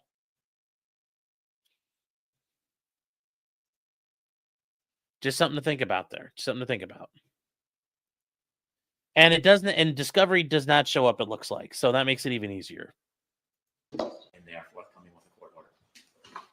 There's no one here from Unsolved Productions opposed to this. There is not. Defense want to be heard out? Your Honor, we're aware of the communications back and forth between Commonwealth and the production company. So we've not been privy to that. This is the first we're hearing of any communications that they've had with the production company. I think obviously, in an abundance of caution, they should be given an opportunity to oppose if they wish. Nothing official has been filed one way or the other. So we're not in a position to argue on their behalf. Right. So, Which means nothing. She's going to grant it. we have two things left to discuss. I want to talk about general impoundment. We also have a Commonwealth motion regarding Mr. Yanetti's. Mr. Yanetti, it's 12:10. Which one do you want to go forward on first? Do you want to talk about the impoundment, or do you want this motion? I'm not going to need to. I understand, but do you have a preference which one before lunch? All right, so let's do that motion. Commonwealth's motion to compel communications between the defendant and attorney. Stored within the defendant's document. All right, chat. This is the big one. This is about the attorney-client confidential the communications. Your Honor, so I'm clear, the Commonwealth is not seeking all communications between Ms. Reed and Mr. Yanetti. We're only requesting the communications that may be on any type of records in the possession of the Commonwealth. And specifically, there are phone records which have been redacted, and I do not know what is underneath those redactions. And we believe we have an entitlement to the information in the narrow area where Ms. Reed has waived her attorney-client privilege. Specifically, with the defendant intended. So remember, they already hoovered up her phone, but a taint team and a special master went through and redacted attorney-client information. Because this is not like, God, which case was it where the attorneys pissed it away? Hannah Reed's trial. What? What'd you say? Yes, Gorilla Grip Pussy Pal. Yes, Bowles and Hannah Reed, they pissed away attorney-client privilege. That has been protected here. So Hank Brennan doesn't get to see what happened there. So. Intentionally divulged the content of her communications with Attorney Yanetti about liability and potentially striking John O'Keefe with her car. Those subject areas in that narrow time frame are no longer privileged because they're now public. The Commonwealth has identified a very narrow window, and that's a 3-day period. And that is what is mentioned by Ms. Reed in her public statements, that she spoke to Mr. Yanetti and she thought about it for 3 days. We're not looking for any information beyond what has been waived. We're not looking for any information on collateral issues, and that's why we suggest that the court look at those records in camera, and the court makes the assessment whether or not the area where Ms. Reed waived her attorney-client privilege, whether any of those materials would similarly be waived because they are exactly related. This is made in good faith. Anything that is non-privileged is open to the public. It's not confidential. There are 2 communications that Ms. Reed made publicly that we assert waived the attorney-client privilege as it relates to that issue. Ms. Reed had an interview with Gretchen Voss on June 20th, 2023, and the transcript is page 105. Thank you for correcting me, Project Calm. I appreciate it. She was asked the question by Ms. Voss, you never said. So apparently the taint team was second. Proctor had already gone through the phone first along and found all the nudes, searching for the nudes without any filtering. Whiskey Chick is saying, what is this prosecution thinking they can't be prejudiced? Well, if Karen said, here's what me and my attorney talked about, blah, blah, blah, blah, blah, blah, blah, and here's what he told me, then there's no prejudice. Like, it's true. It's true. It's a thing. That's the argument they're going after here. Did I hit him? I hit him. And the answer by Ms. Reed was, I said, did I hit him? Question mark. And then, when I talked to David, now this is later, David said, Karen, if you incapacitated him in any way, there's culpability there. And I thought, all right, maybe this is maybe I said to my mother, just to go forward for a second, they were asking me, what was it like? Did they come out? What was the house like? Similarly, in the documentary series, Miss Reed is video and audio taped, and it was presented on television that she said, and then when I hired David Yanetti, I asked him those questions the night of January 29th, like, David, what if I ran his foot over, or what if I clipped him in the knee and he passed out or went to care for himself and he threw up or passed out? And David said, yeah, then you have some element of culpability. So that's how I thought about it for about 3 days. And so that is where I get the time period regarding these relevant statements, admissions by the defendant about her state of mind and her interaction with John O'Keefe and her vehicle. These statements were made during conversations that are obviously no longer protected or private or privileged. They're no longer confidential because they've been intentionally disseminated to the public. And so the defendant has voluntarily waived that privilege as to these communications in this subject area in that time period. And the key, Your Honor, is that it is the defendant herself who made the communications confidential. Even if it was inadvertent or overheard, it would still waive the privilege. This is entirely different. There can be no doubt that there was an intention to pierce that attorney-client privilege for whatever benefit the defense thought it gained them. This was intentional. It wasn't secretive. It wasn't overheard. It was a exacting and purposeful engagement.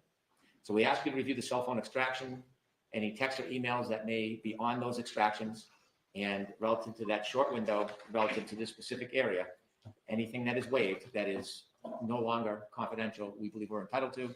It's obviously would be relevant if it's narrowly related to these statements, and we would use that at trial. Thank you. I am, Your Honor. Now, chat, it's true. You can waive privilege. Karen is the one who can waive it, and if Karen blabbed too much, it could get waived. Now, here's the big thing here. Alessi, who is kind of their appellate specialist, and he structures all of his arguments, as I said before, like an appellate attorney. This is the person to make the argument. Yanetti should not be making it. It's far safer for Alessi to be making the argument because it's not his ass on the line. Like Yanetti making the arguments because it's his own communications. He has to be careful because he can end up breaching. He can end up causing problems for himself. It makes far more sense for Alessi to make this argument than anybody else on that team right now. And that's part of the thing here. Oh,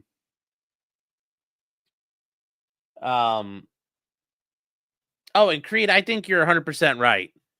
This reeks of desperation. They know they don't have a good case, and they're trying to figure out whatever they can. Oh, I agree. I very much agree. So here we go. Let's see what happens.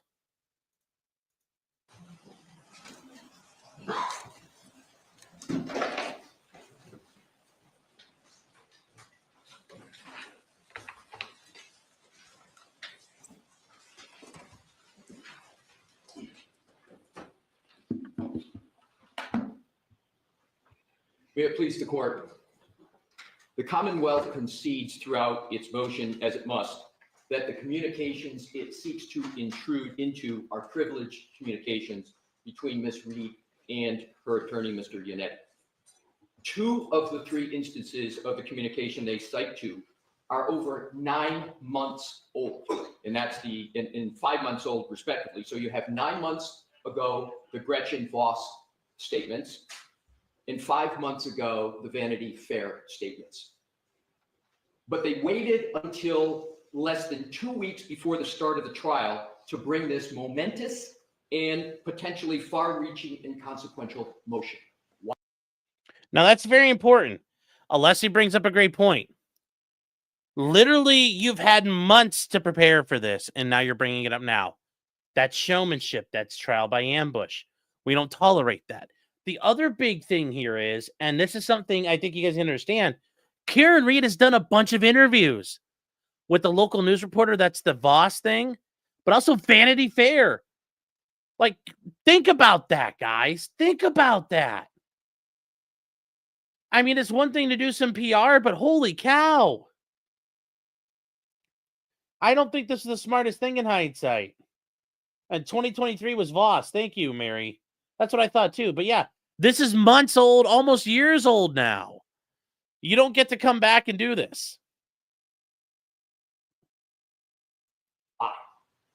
The courts are clear that they take an extraordinarily dim view of parties waiting until moments before trial to raise significant issues like privileged communications this close to trial.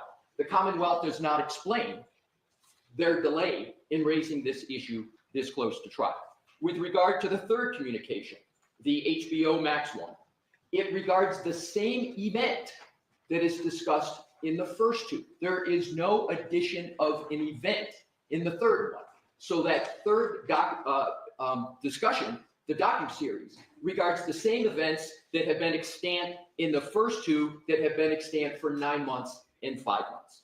The depth of this attempted intrusion by the Commonwealth should disturb and unsettle every citizen of this Commonwealth because they're either actual or potential clients of lawyers, and it should unsettle every criminal defense attorney in this Commonwealth. It should And unsettle every would criminal. dare I love say how he it did that. probably does. As we know, texts, emails, and written communications, exactly what the Commonwealth is seeking here, between an attorney and their client, are canonical examples of privileged material. So what is at stake in this motion? What is at stake is the sacrosanct attorney-client privilege. In Upjohn versus United States, the really bedrock attorney-client case from the U.S. Supreme Court, it established that dating at least from the age of Shakespeare, the attorney-client privilege is the oldest privilege for confidential communications known to the common law. And this Commonwealth has identified that it is one of the most important, and it's been recognized in the Commonwealth as early as 1831. And the funny thing is, the Commonwealth of Massachusetts was founded in, like, Shakespeare hadn't been dead 100 years before the Pilgrims showed up. So that's the even more interesting part about this argument. Like, you know, this was in colonial England. You know, like Plymouth Colony was founded before the English Civil War. That's how old it is. And in the context of criminal circumstances, the privilege has constitutional dimensions as well as it affects the interests of justice analysis that is documented in the Commonwealth v. Golden case 395 Mass at 502. And it bears underscoring the basis and the depth of the intrusion is a quote from the very case and the only case that the Commonwealth cites in its motion. It cites one case in its motion for all of its propositions, just one. Matter of a John Doe grand jury investigation 408 Mass 480. In the case at 485 states, as we have indicated, extraordinarily high value must be placed on the right of every citizen to obtain the thoughtful advice of a fully informed attorney concerning legal matters. A rule that would permit or require an attorney to disclose information given to him or her by a client in confidence. Thank you, John. Even though such disclosure might be limited to the period after the client's death, would in many instances, we fear, so deter the client from telling all as to seriously impair the attorney's ability to function effectively. We think that the potential is inconsistent with the traditional value our society has assigned. Here's a key point. In the interests of justice, and that's the rooting of the interest of justice analysis, to the right to counsel and to an effective attorney-client relationship. Therefore, except where mandated by constitutional considerations, and it cites Commonwealth v. Goldman, Super 395 Mass at 502, which are not a factor in this case, nor are they a factor in our, not a factor in that case, we conclude that the attorney-client privilege should not yield either before or after the client's death to society's interest. Thank you, Joe. As we recognize that interest in obtaining every man's evidence. So the case, the Commonwealth, We'll get to this in a second, supports the protection of the attorney-client privilege.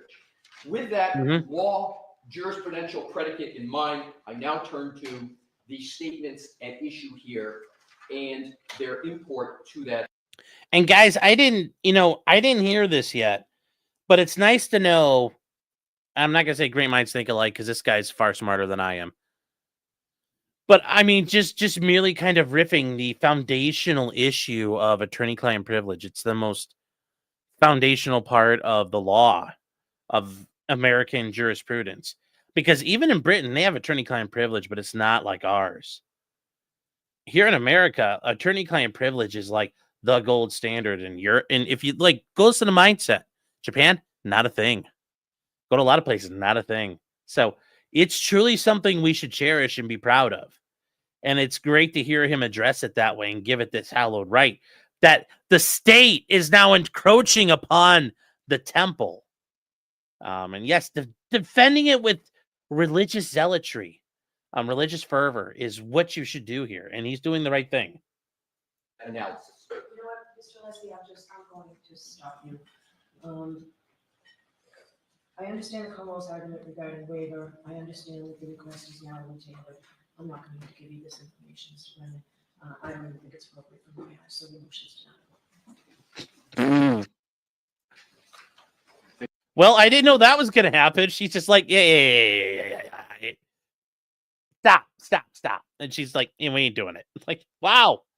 Canoni like did the right thing for once. You know, blind squirrels finding nuts once in a while, I guess. I'm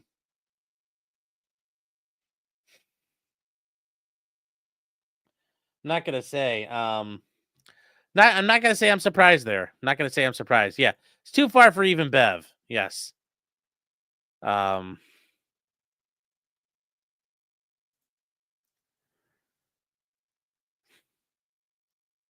Weeb Esquire mentioned, yes. Sweet Bovine says, in the Philippines, we also have attorney-client privileges. In the U.S., taught that to us when we were still under American rule. Yeah, and I'm not saying that it's not, but the idea is that as an attorney, you have privilege anywhere else you go in the world. Doesn't exist like we have here. In the Philippines, you probably have some of it, but I don't even know the full scope of what a Filipino lawyer can do. So it's truly critical. It's truly critical. But in a lot of countries, that wouldn't matter. These would be somewhat discoverable, probably. So, but it's nice. It's nice. It's nice. It's nice she like just cut that off. It's nice she cut that off. Yeah, she really didn't want the hassle. I think so. I think she's just like, yeah, we ain't doing this. We ain't doing this. But it's nice she got to that point. It's nice she got to that point.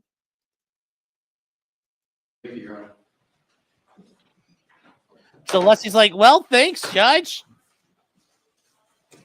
So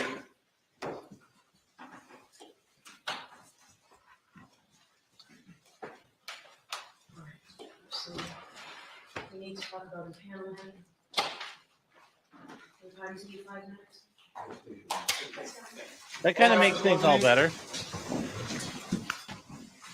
All right, so they're going to move on, chat. Well, we're going to do that. We're going to get into some of these super chats here real quick.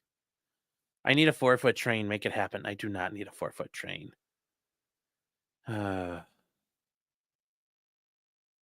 So, Maisha just denied him while I was talking, but she actually denied the prosecution. Yeah, no. She basically said, like, look, you've done enough. I think she was like, she had already mulled it over, but for some reason she let Alessi talk. Like, she could have already just said, like, we're not doing it. We're done. So I don't know why she let it go on that long. I mean, we already, like, she knew the answer, what she was going to do. She could have been like, nope, done. And I don't know why she didn't do that. I don't know why she didn't do it. Don't know why she didn't do it. So real quick, Bye France, been a member for 15 months, says, noise. Well, thank you for the support. Thank you. And then Alone Alaskan says, for $5, last. Thank you. Chugi Show says, late must be a day that ends in Y. Thank you, Chugi. Jim Cox says, for $5, hack. Let's see here. Project Calm says, yeah, okay, we already said this, but thank you again, Project Calm. Joe Lloyd for 10 pounds sterling. The King Sterling. It's some Clyde coin with that nice little pupper dog already on the screen. Let's see if, speaking of Clyde. Clyde! Come here, Bubba. Clyde. Click, clack, click, clack, click, clack. Come here, Clyde. Come here, buddy. Oh, he was sleeping. He's all matted down in his hair. Come here, Clyde. Come on, hey. Clyde. here, buddy. Come on. Hi. Hold on, Chet. I'm gonna have to get him. He is not wanting to jump. Hold on. Come here, Clay. Come on, Bubba. Hey. Hey. Where's Clay?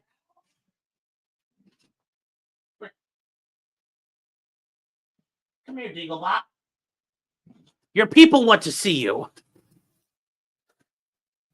There he is, chat. That was a lot of hair, Clyde. Thank you. Yes, Clyde coin for the Clyde. Thank you, Joe. Thank you so much.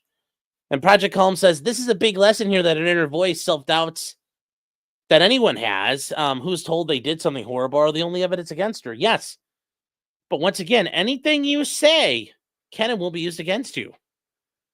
So whether or not it was her inner voice or inner monologue, they're going to say, no, that was you admitting to it. So, but yeah, that's the problem. That's the problem. And then Brimstone, really, yes, this is very funny. The state's already fucked you, knocked you up, and abandoned you with 3 kids, and I'm talking about the encroachments. Very true. Very true. And then Stephen Cooper's been a member for 15 months. Thank you for the support. He says, woohoo, kaleidoscope. Yes. All right, chat. So, yeah, the goal. You know, chat, there was a goal. If you guys, you know, the goal is Karen Reed and Turtle Boy will get married if you meet the goal. Can you meet the goal, chat? But yes, jury selection starts next week, guys. You paid your rent with Clyde. Oh. All right, so let's move on to the next part. Let's move on. We're going to skip. Here's the fan of justice. Here we go.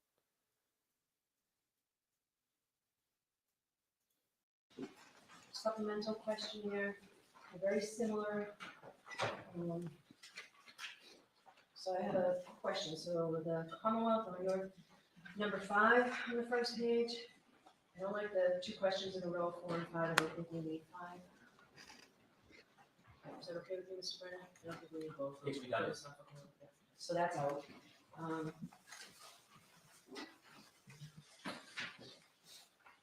So I'll go through, actually, I'd like to go through the first page of each. The first page of the defendants, number 13. Do you believe law enforcement officers are generally fair and accurate in their investigations? Who's arguing this for the defense? I can argue it. All right, so I don't have a problem with that, but it makes sense that we put it after 8.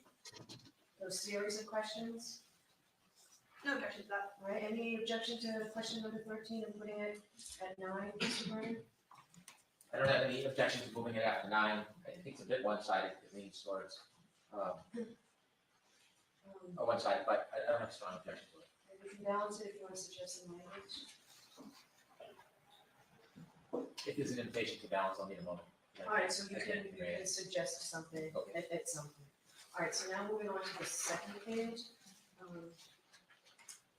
The Commonwealth's number 17 seems appropriate to me, but if you were working for the same document that's not in the defense when it was removed, I guess, is there anything about crash reconstruction testimony that would make it difficult for you to be fair and impartial in this case? I don't have a problem with that question. Does the defense?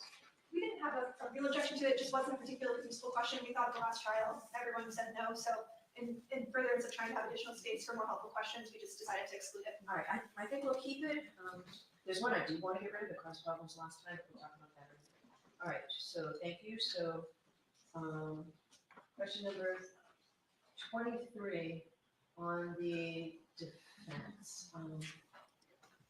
Does the Commonwealth object to that question? I think it needs to be tweaked at the least. We do. All right, so what's the objection?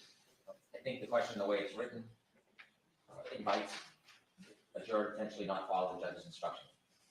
So I understand the attempt, the idea of it, the germ of it, but the way it's written, it invites, I think, a jury or a juror to usurp what their role is. And what do you say to this, Widow? I think if we just tweak the language a bit, I mean, we're happy to hear some proposals from the data, so sort of the particular issue to have with this question. But I do think the question about the judge's instruction regarding, you're entitled to your own independent individual verdicts. So they're always told that their verdict must be their own. So there's language in there's probably language in our preliminary instructions. Not very nice, Rosie. So if it mirrors that language, I don't have a problem with it. Otherwise, I might. So We can mirror the talk to each other the about gross that. charge. All right, so, We would agree to that as well. okay, thank you. Number 25 are defendants. If you had to vote today on whether Mr. is guilty or not guilty of the crimes charged, what would your vote be? I tell them throughout the trial, they're not to speculate, they're not to make up their minds until all the evidence is in. I'm not going to even suggest that this is appropriate. So I'm not going to do that. There are enough questions on reasonable doubt, presumption of innocence, and defendant not testifying. So that's out. So the question, also, is there any reason why you do or do not want to serve on this jury? I don't think we should invite them to decide whether they want to serve on this jury or not. I think we did give this last time. I don't know what the responses were. Does anybody have any information on that for me? I think most of them were no. I think 27 kind of hits the same sort of, if Right, you have if that- general concerns about the case, so I don't have a strong objection. If that's what we're getting at, we've got it in 27. So I'm inclined not to put it on there. Again, I can hear from you beforehand, probably invite it out when we're back. May I alert the court's attention, there's two on the first page that were slightly worded differently in the Commonwealth's proposed questionnaire and the defendant's Oh, okay, which proposed numbers? questionnaire. If the court looks at number 4 on the defendant's questionnaire, we had kind of combined the Commonwealth's proposed questions 4 and 5, Yeah, so it's one question. so that's, and I just got rid of Commonwealth 5. Perfect. So this one's better, so we will use that. Okay, and then number 7 that was proposed by the defense, that is the same, similar question as number 8 in the Commonwealth's proposed questionnaire. Yes, It's just a different language. I thought it was the same. So we changed to say, we tend to believe or disbelieve law enforcement officers, firefighters, or first responders more than a civilian witness simply because of their occupation, as opposed to automatically believe. So we typically ask you automatically, what's the Commonwealth's position on this? I have a strong preference on the third court. All right, so I will think about that, Ms. Henry. Thank you.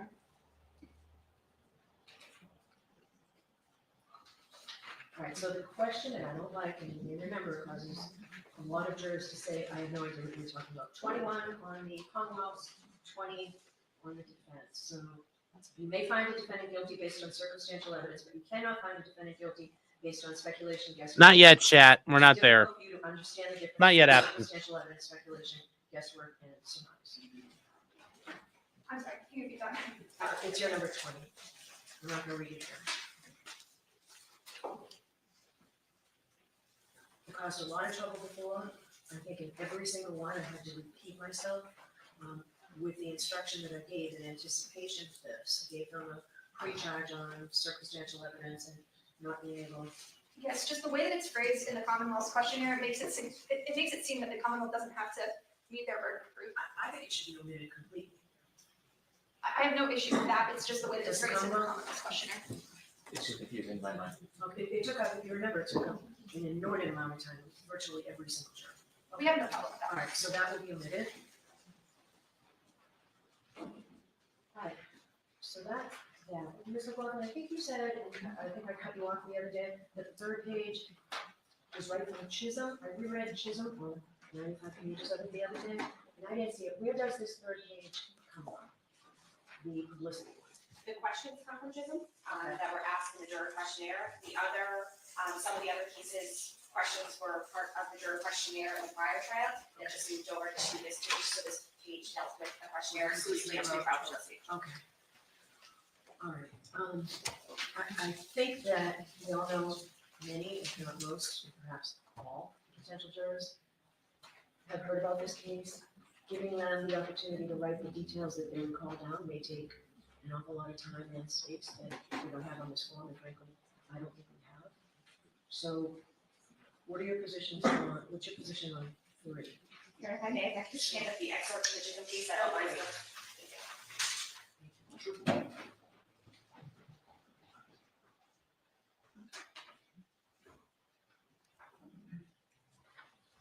All right, I'm not sure 2 lines are enough space for it, frankly.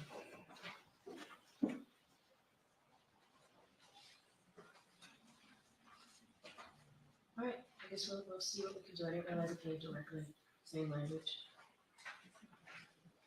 Okay, looks like we're giving us a third page of the questionnaire. Yes, Mr. 100% she would have. We'll get to this. Something about, the court and counsel just discussed question number 7. Can I ask the court to direct its attention to All right, question, which page? Sorry, Third page or previous the page? defendant's questionnaire on the first page? That was the question that the court's going to consider whether to use the word automatic or tend to. I believe that should be broken into two questions. It doesn't tell us anything. For instance, the way it's written in the disjunctive, would you tend to believe or disbelieve law enforcement officers, firefighters, first responders, more than civilian witnesses, just simply because of their occupation? If someone says yes, we don't know if that's believe or tend to disbelieve. So I think if we just break it to two questions and now we've got the space to do it, that would be more instructive. Why does it matter if it's an automatic belief? I'm not worried about the automatic part. It's the believe or disbelieve. That's the part that doesn't help us. Right, so if it's automatic, simply because of a person's occupation, this juror would automatically either believe or automatically disbelieve. How does it make that person a juror? Why do you need it? Because that tells us, it would instruct me at least, it would enlighten me on how to further question that juror. If someone says, well, I automatically disbelieve police officers, or I automatically believe police officers. Those are two very different mindsets. So I understand that. I'll consider it. I think we keep it as one, and then if they say yes, we inquire. Okay. Maybe. Let me see. Okay, thank you. All right, so it looks like we have the third page as well. I think, I have the statutory questions that I would ask of the Yanetti.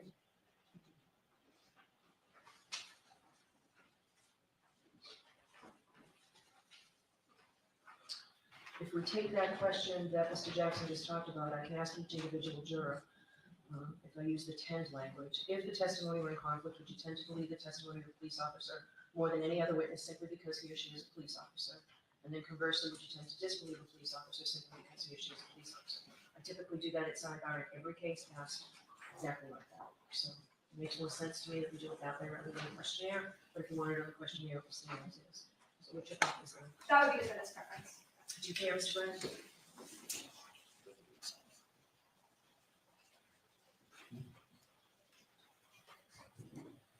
We prefer a questionnaire.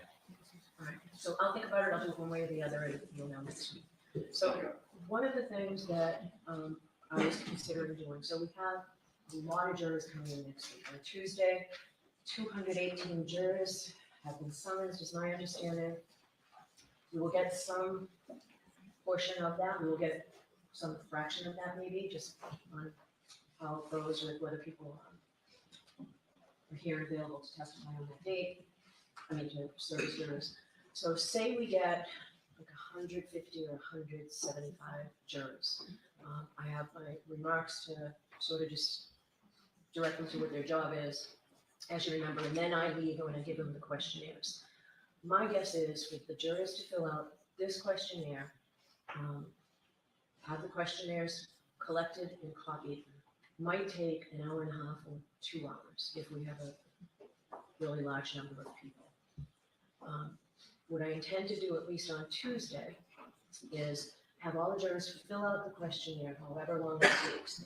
And depending on how many jurors we have and what time it is, maybe take 50 of the last jurors or so, send them home and have them come back the next day at 11 o'clock. If we've got fantastic court security here, hopefully we've got a courtroom to keep people in. There are a lot of things we have to juggle to get this done, and I don't want to waste jurors' time. So I would send them home, have them come back the next day at like 11, so that then the next day's jurors at 11 o'clock can spend that hour and a half, 2 hour process, filling out the forms, having them copied, given to counsel, and we can continue on with those jurors. So it's something we can decide on Tuesday when we see how many people are here, how many jurors we get, how many jurors the district court needs. But is that a process that you would be willing to do? Mr. Brennan? Of course, no objection. All right, so we'll try and figure out something that way to get things moving that way. All right, the list of witnesses, you both have a list of witnesses. I told you you needed to combine them so that I can read that to the jury and a statement of the case to the jury. Do you have that yet? We have not combined them. All right, so I need you to look at that, and a statement of the case to read to the jurors. It's all part of the final trial conference. So I should have had it last week. So I need that by Thursday. Is there anything else we need to discuss today? There's still a few outstanding issues. One is ARPA. And Where do you so, stand with discovery on that? I received some 2 letters last night. It is not the information I was seeking from my motion that was allowed by the court. And so I have great concerns about waiting for the day before their testimony to pursue the other discovery that I think is entitled to. What do you say, Mr. Jackson? Mr. Jackson?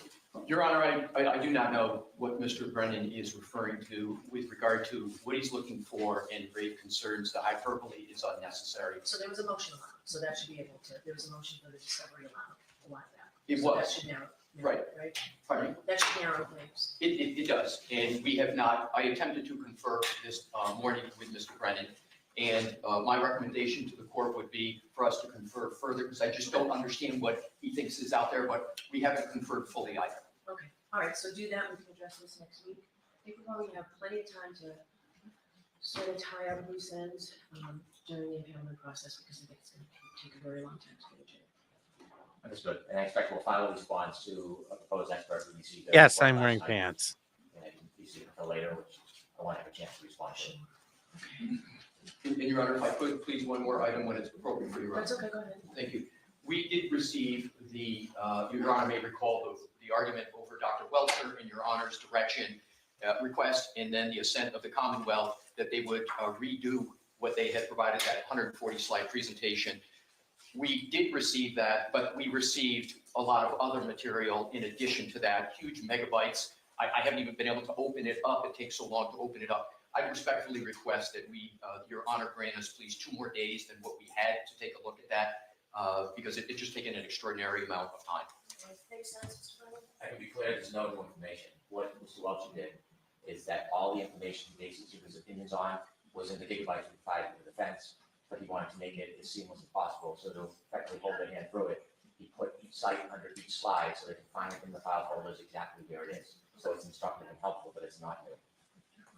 Your Honor, if I may, I don't disagree with Mr. Brennan's characterization. However, it is still 140 slides or so. I was expecting a rather substantial narrowing. So what we have to do is we have to go, and unfortunately, I think Your Honor is going to hear similar points that we made, but it's going to take more time, because I had the expectation, maybe unreasonably so, that it would be a narrowed slide presentation. So I'd appreciate the 2 extra days. All right, so when does that put us at? What was the time frame mentioned? I'm sorry, Your Honor, I don't have the specific date handy right now. The time frame as far as the response. Yes. Well, we were supposed to exchange discovery yesterday. And so I had that presentation sent over last night. They sent over the 2 letters, and I received the third dog experts report. If I could, Your Honor, I maybe Attorney Brennan misunderstood the question. He is correct that he provided us with the presentation last night, but the question, I believe, Your Honor, was when was our time? Because Your Honor had given us time to respond, and I apologize, I don't have that date. What I'm just asking for is 2 more days, Your Honor. But I don't think I gave it to you. yeah, okay. So you have 2 days to respond to that. I have 2 days from today. Yes. Okay. All right. So there are a few matters outstanding. I will have the decision on the motion to dismiss, should by the end of the day, buffer zone, probably by the end of the day. I'll get everything else done as quickly as possible.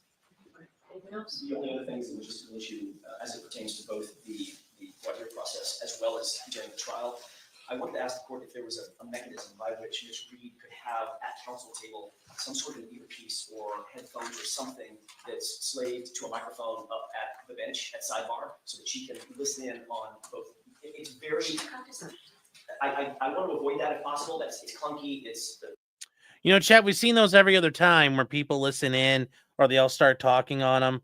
But remember, this courtroom's too small for that. So that's why they're not at the table. But yes, having Karen Reed sit there and listen in would be great for her. Especially during the voir dire process, I think it would be uncomfortable. And quite frankly, I think it would be overly inappropriate to have jurors with Ms. Reed standing right there with them and with us. It makes sense all the time. It may be something you're choosing not to do, but she has every right to be there at sidebar. So you say you don't want that, you want some accommodation. I don't know if we can do without the accommodation. We could.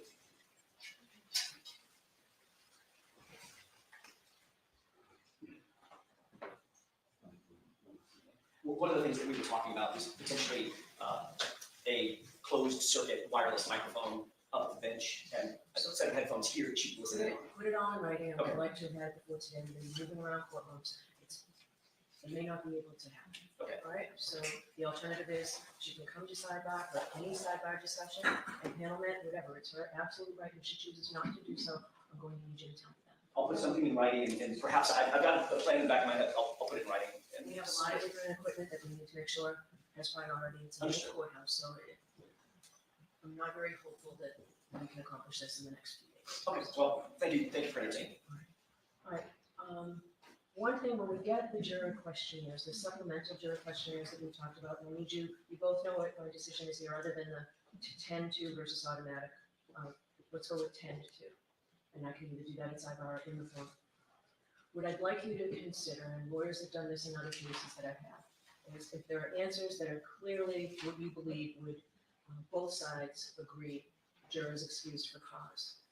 In an effort to be able to go through this vast amount of jurors that the jury commissioner's office was kind enough to summons in for us, if things stand out to you, it would be ideal if you could agree that jurors number 8, 12, and 16, both sides agree should be excused for cause based on the supplemental questionnaires. It would be very helpful if we could do that. And maybe keep a running sheet that would be a joint proposal to excuse these jurors for cause. It may happen when you look through the questionnaires on folks that we sent home to have them come back the next day to just call 5 people, the court officers call them and tell them not to come in based on the questionnaire. So please think about that. It makes sense to me. It was very helpful when lawyers were able to get along well enough to do that in the case that we tried, that we had changed venues on because of the pretrial publicity rules. All right, anything else? No, thank you. So Your Honor, there was a motion for reconsideration that was filed with regard to the metadata underlying that can. You can make an objection. Go ahead. I just wanted to make sure that the court saw that motion and that it was filed. I don't know if the court wants to do a oral argument, I'm happy to do that, but we just wanted to make sure that that gets decided. Okay. All right, there's still a few months to do. Thank you. All right, anything else? Nothing, Mr. All Chair. right, we'll see you on Tuesday. Court, all right, please.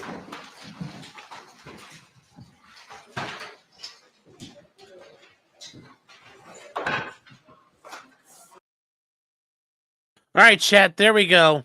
That is the end of everything here. Yes, she hates Alan Jackson. Yes, Judge Cannoni is being a biatch. Biatchasa. Afton is saying for $5, doing my part. Well, thank you for doing your part. EDW Raptor says, meh.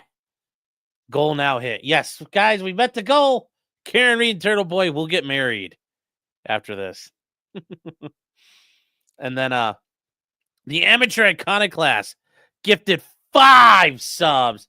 Doing his part, chat. He's doing his part. Doing his part to keep this chat green. Getting rid of the grays. When he sees the grays, he just loses it and goes after them.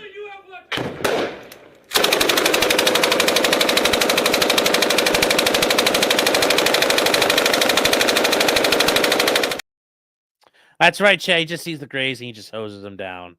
Just goes after them. Non-stop. Non-stop. So, Karen claimed disability, so Bev has to grant it. Oh, Aaron's like, oof, scared the shit out. Yeah, oof, it scared the shit out of me. Oh, I'm sorry, Aaron, didn't mean to do that. Oop. Yes, missed. Well, the guy was getting down the hallway there. Yes, Karen claiming disability. That'd be the best. That would be the best. It's like Hila Klein going after Palestinian children. So graves are like insurgents. Yes, they're godless heathens. Yes, Brooks. Lolita Smile saying Bev would have denied change of venue. 100% she would. 100% she would. C is asking, wasn't she supposed to be rotated off the second trial and stayed on anyway? No. This is her courtroom. This is her case. It's perfectly normal for the judge to handle the retrial unless they get removed. Let's see here. What do we got? How bad is Karen's interview going to hurt her? I don't think it's going to hurt her too bad, but it's not the best thing in the world. It's not the best thing in this world to have out there. I mean, there's going to be a big problem with her going forward to like testify. Because let's say she did, then yeah, that would be really disastrous for her. But no, I think overall she's going to be okay. I think overall she'll be okay. But it's not helpful. And that's, I guess I'll say it like that. Like,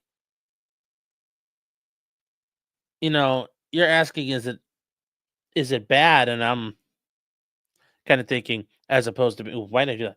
As opposed to being good. No, it's not good. It's not good. So let's see here.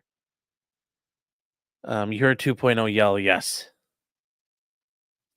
Blaze is saying, doesn't the police's failure to investigate open the door to this defense? Had they just attempted to search the house and found nothing, that would cut off a lot of the defense. Yeah. That's why police doing a thorough investigation is critical. You seal up all the loose ends. You seal up all the possibilities. Be like, nope, we checked. The house is clear. We grilled everybody. Nothing. But that's the problem when the cops don't do their job. It's a problem when the cops don't do their job.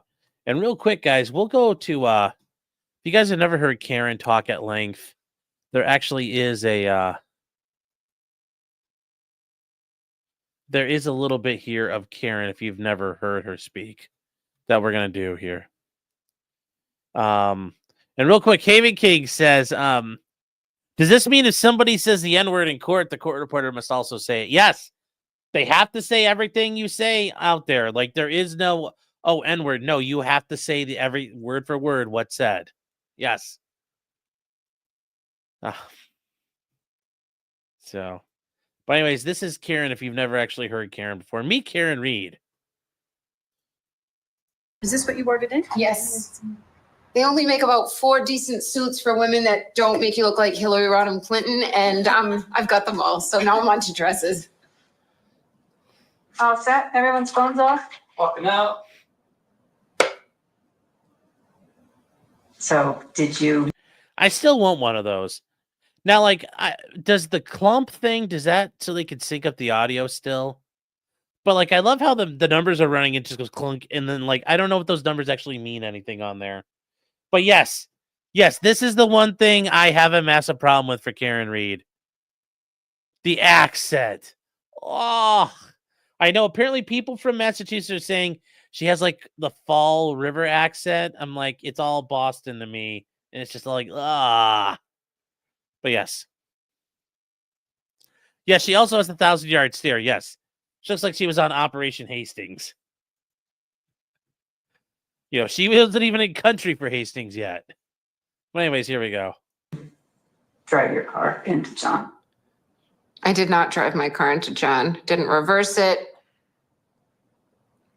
Did not hit John with my car. Is there any chance this was an accident? There's 0 chance this was an accident. There was. She's kind of saying it where she's like, there's 0 chance this was an accident. It's almost like she's just gritting it through her teeth. Notice like how people talk normally. And I mean, even going back to her talking as she's sitting down, notice her face. It seems like she's a little very tense. I'm on to dresses. All set? Everyone's. So, Look like Hillary Rodham Clinton, and I've got them all. So now I'm on to dresses. All set? Everyone's phones off? Walking she's kind of like Russell Greer. She's got a little Mobius syndrome going on. out. So did you drive your car into John? I did not drive my car into John. Didn't reverse it. Did not hit John with my car. Is there any chance this was an accident? There's 0 chance this was an accident. There was 0 chance John was hit by a vehicle. You're tired of it. You've spent so much. No, I have to no, ask it. I'm not tired of it. I hate answering it because I feel like I'm being so When she has that, like, her eyes get so big.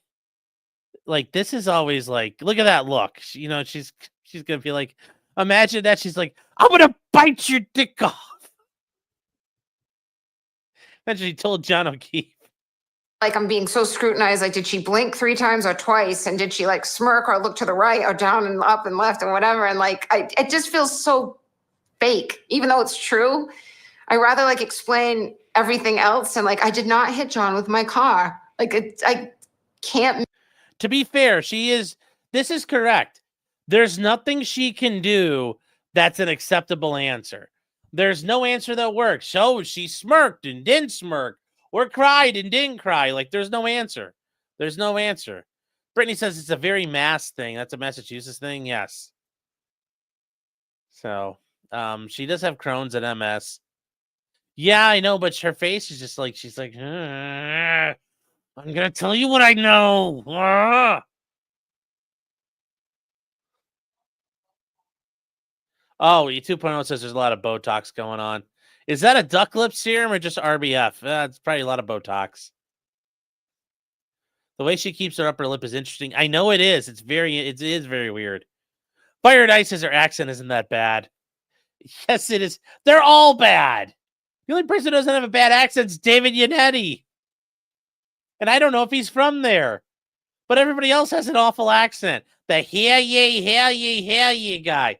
Judge Canoni. Hank. They all have awful accents. So, yes, it's like your jaw's wired shut. I know, it's like Kanye. It's like through the wire.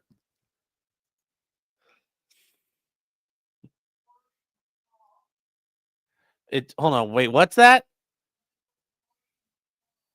Yeah, she's gonna go Warshaka.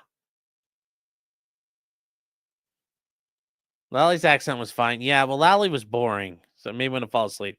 Yes, Karen's like, you want to know how I got these scars?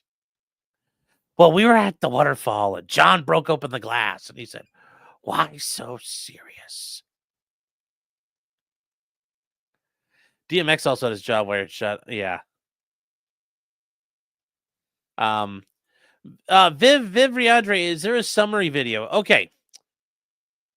There's not a good summary because this thing is massive. So Karen Reed is accused of running over a guy named John O'Keefe. What happened is Karen Reed and John O'Keefe were at these bars in suburban Boston in this little town, along with a bunch of people, and they were all getting drunk after a high school basketball game. Karen Reed dropped John O'Keefe off to a house at 34 Fairview Road in Canton, Massachusetts.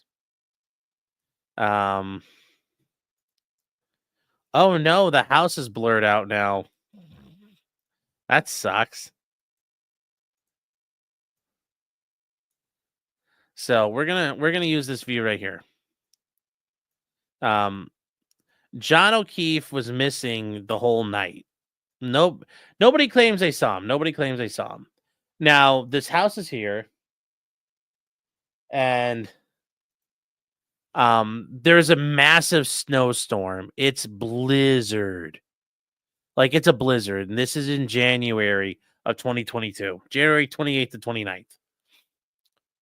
So Karen Reed drops John off. Her story is she pulls up right here and drops John off to go into the house to go drink. John O'Keefe is found, and then, Karen Reed drives off. It goes, Karen Reed wakes up in the middle of at 5 o'clock in the morning or whatever, drunk. John's not around. She can't get a hold of him. She goes to find some friends. They drive back to the house, and they're coming up the road this way in the middle of a blizzard. It's a big old snowstorm. I mean, it's bad. It's a bad snowstorm for this area. And as they show up, John O'Keefe's body is laying in the snow. And he's unconscious. And he's dying. Now, he had a basal skull fracture and some damage, but really the biggest thing that hurt him was being out in the snow and freezing temperatures, exposed probably for at least multiple hours. His body temperature got all down and he died. So Karen Reed's accused of basically, the prosecutor's theory is the car was parked about right here. John standing here at some point. Here's John. He's standing here. And the idea is Karen Reed backed into him and then drove off.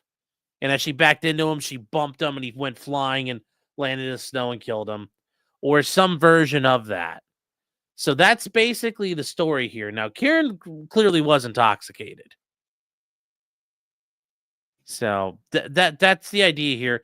So she's been charged with second-degree murder, manslaughter because of the DUI, and then also leaving the scene of an accident while DUI and a death was caused. So she's got a couple of charges here. The murder is, that she going away forever. She's looking at like 25 years on that one. The manslaughter's less, and the other one's less. She went to trial previously back about this time last year. Went through May and June.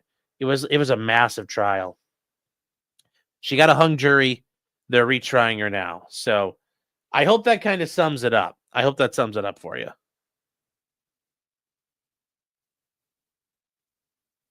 I do love Zillow doesn't tell you someone died there. Well, technically he died outside. So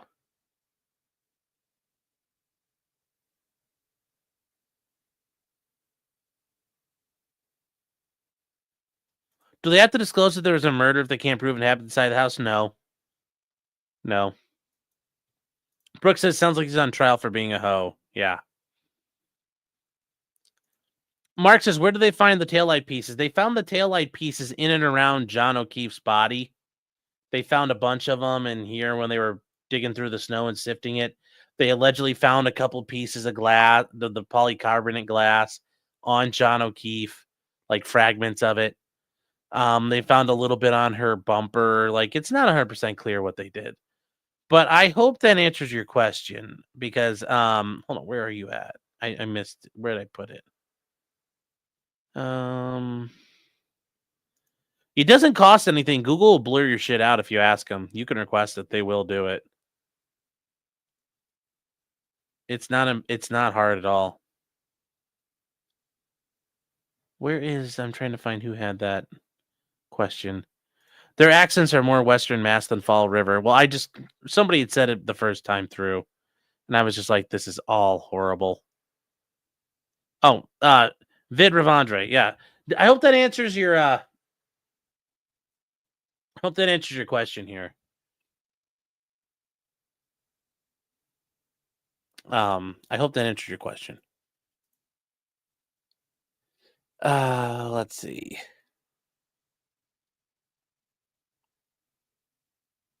Yeah, in this case has had a lot of issues. Don't forget the pirouette. Yeah, there's a lot of issues about how this actually occurred and how somebody died. So let's see if we can go down the road and see if we can find it in other spots. Oh, there we go. There's the house. So the argument is, John O'Keefe's found like here. And the idea is the car kind of hit him at some point and he went blah and flew into the grass.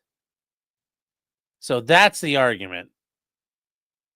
And it's not a very good argument. So, and this is the house of Brian Albert and Colin Albert. And you heard him talk about Brian Higgins. They all went in this house to go get fucked up. They went and got shit-faced after the party, after going out to the bars.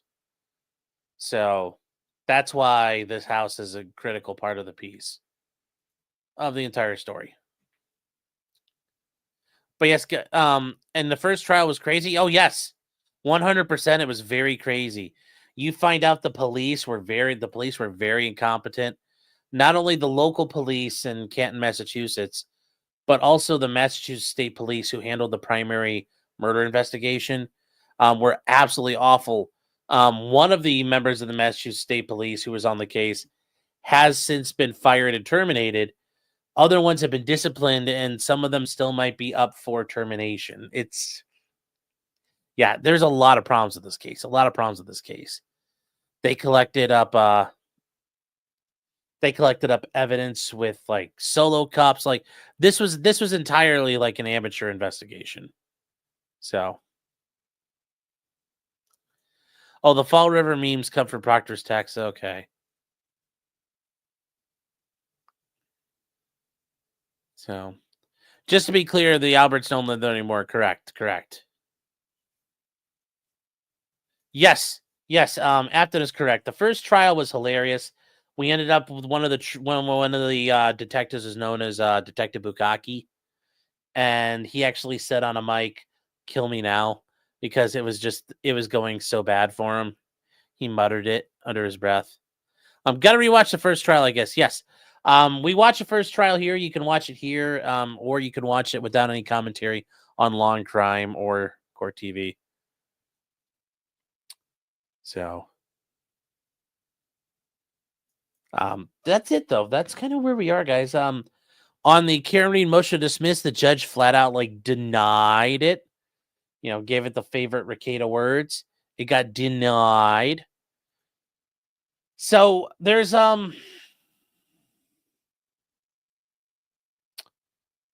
there is kind of where we are with this, kind of where we are for things as they go. It wasn't a surprise that yeah, she denied all claims, yes. TJP is with the plow driver team. Very possible. Like I said, John O'Keefe could have slipped and cracked his head on the ground. It's cold outside. You know, the ground gets hard as a rock. He could have slipped and cracked his head on the sidewalk. He could have slipped and cracked his head inside. They could have hit him in the back of the head. Who knows what happened? We don't know. And because we don't know, that's reasonable doubt. Yes, guys, and we're going to cover this on Thursday, but yes, Brewberries, I did see Cain Velasquez got sentenced to 5 years in prison with 3 years already served. But to be fair, he shot the wrong fucking guy. You can't do that. Can't shoot the wrong guy. And even then, if this guy who's on trial gets found, if he gets acquitted, then it's really bad because then you shot a guy who's not guilty. So it's going to be bad for him. It's going to be bad for him. Velasquez got 5 years plus time served for his house arrest. No, he was in jail. He was in jail for a very long time, too. He spent a lot of time in jail. Yeah, the state of California asked for 30 years. He only got 5, so. Yeah.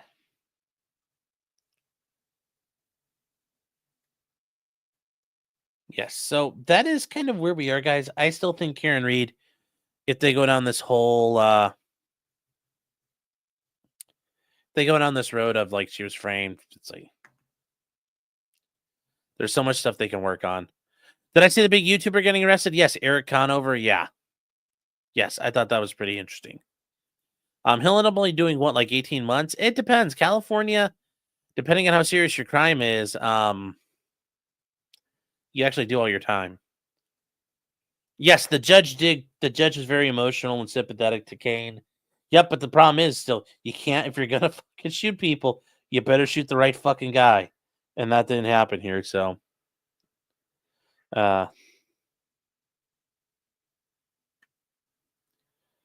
Lucky would be in jail right now if Karen never cracked her tail light.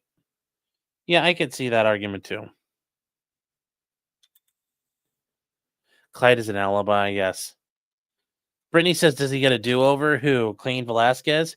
No, he doesn't get to do over that. So. Did I see the Tate Brothers lawsuit? Yes, we're going to go over that at some point here coming up.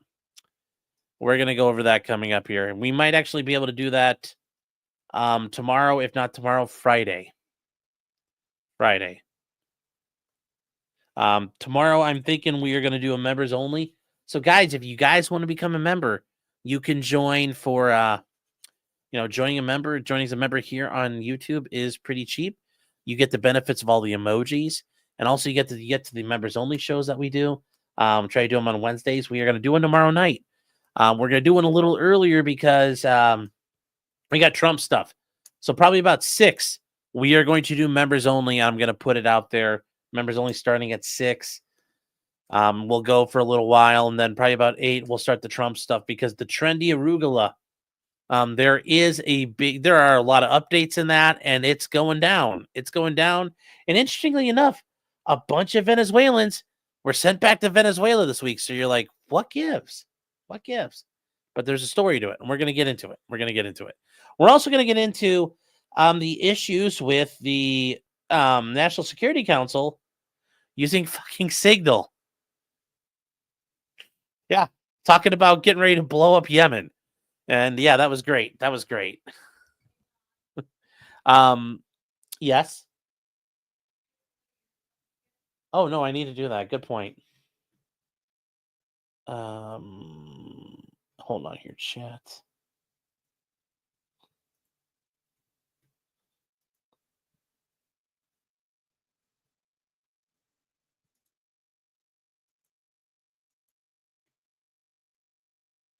So thanks, babe. I forgot about that.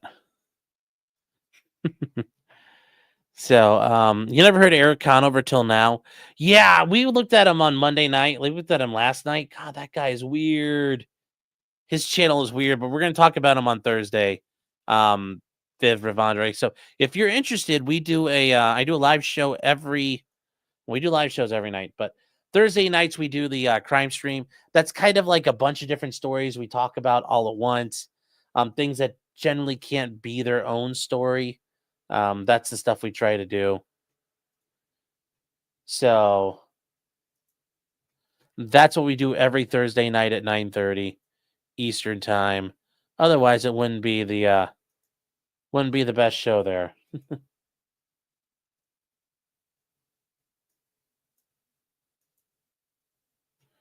Why is this fighting me like this? This is weird. Okay. Huh. What else do we have for show topics? There's a sorority sister in Texas or in Georgia who keeps on getting arrested, and it's hilarious. And then there's a big dispute with somebody who won the Texas lottery, like fighting over it. Did the judge allow defense witness Easter? Shredder's saying, what if they, and I'm assuming the defense goes down the route of evidence points towards other suspects and the Commonwealth never investigated? That's a good way to go. Just saying it's a sloppy investigation, you can't count it out and rely on it. That makes more sense than saying this is a frame job. There's nothing wrong with saying the cops didn't do everything right. There's something, it's very tough to say they're all in on it because you can't prove that. You're not able to prove that generally. Yes, Tachyon Black says, pray the gray away. Yes, praying the gray away. H-1B green visas. H-1 green visas. Making America green again. Whatever it is, chat, that's always important. That's always important here.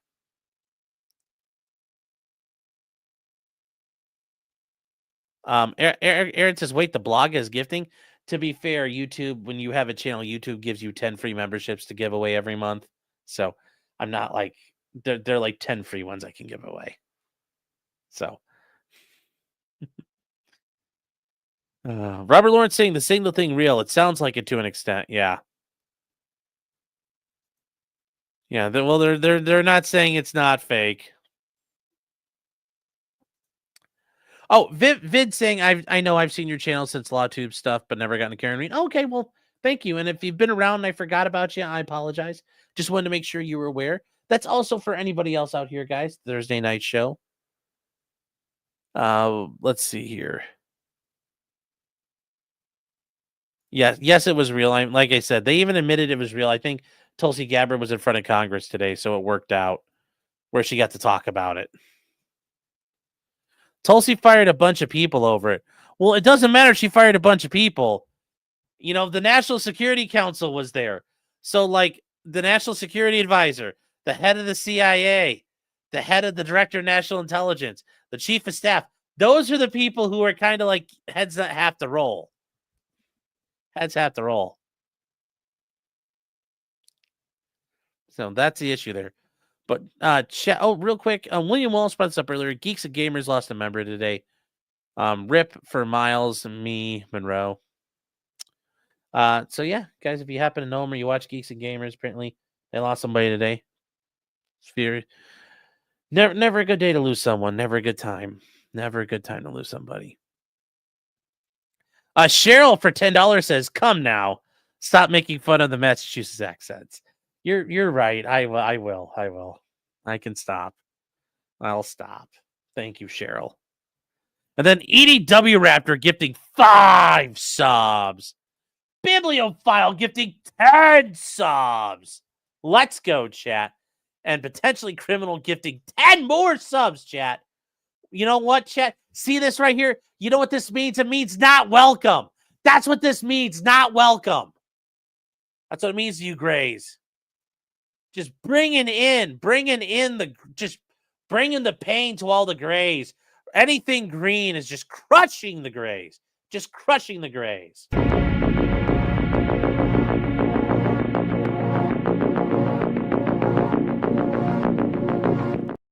Just total Total gray destruction. Just all, it doesn't matter. Gray cars getting crushed by green monster trucks. It's a symbol. It's symbolic. Life is trying to tell you, Grays, this is not the way to live. It's not the way to live. Am I going to Danny On's baby shower? Like, is she streaming it or like in real life? Because I don't know. I don't know. Edie Devereaux says I look great in Zelensky green. Thank you. Thank you. Tim Pool says I've never felt more ashamed. Yes. Very dishonorable. Is it weird coincidence a signal gate issue happened the day before the hearing? Oh, I'm sure the reporter who had that information timed it 100%. But the bigger issue is he was in a position to get the information because they were idiots and let anybody into the chat. Yes. Demon's Wrath says total gray death. Unforced Ego re-upped. Thank you, man. I appreciate it. I appreciate the support.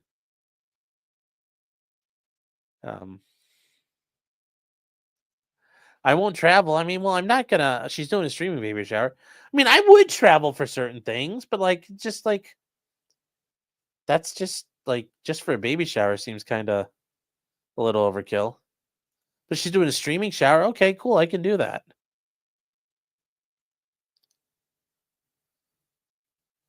Government officials aren't actually smart, chat. They're pretty fucking stupid. Well, remember, the government officials are us, and we're all fucking stupid. So guess what, government officials? They're gonna be really fucking stupid. Just need to think about it. Eric K says, can someone explain this gray thing? Yes.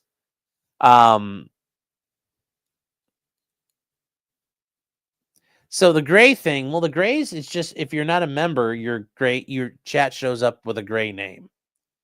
If you're a member, your name shows up as a green. Now, obviously, if we got everybody to be members, the chat would be green. So this is why we're going after the grays. We're trying to get rid of the grays. We want to make everybody green. So that's why I'm making the jokes like we're praying the gray away. Or the H1 green visas. We're coming in to replace all the grays. And then the other ways is just, you're attacking the grays and trying to wipe them out. So if you're blue, you're something else entirely. Yes. Oh, 100%. Yes. And if you're blue, that means you're gay. Yes. Benjamin Lewis is a dues paying member. Yes. Of the International Brotherhood of Greens. Local 27. Local 27. Aaron says it sounds a bit cultish. Well, you have a green name too. Blues are giga gay. Yes, I am Mossad blue. Well, there you go. Hunch the Dirty Roofer with 10 more subs. Let's do this, chat. Let's get this going. Let's do it. But just when you find the grays, Hunch just gets on it when he finds the grays.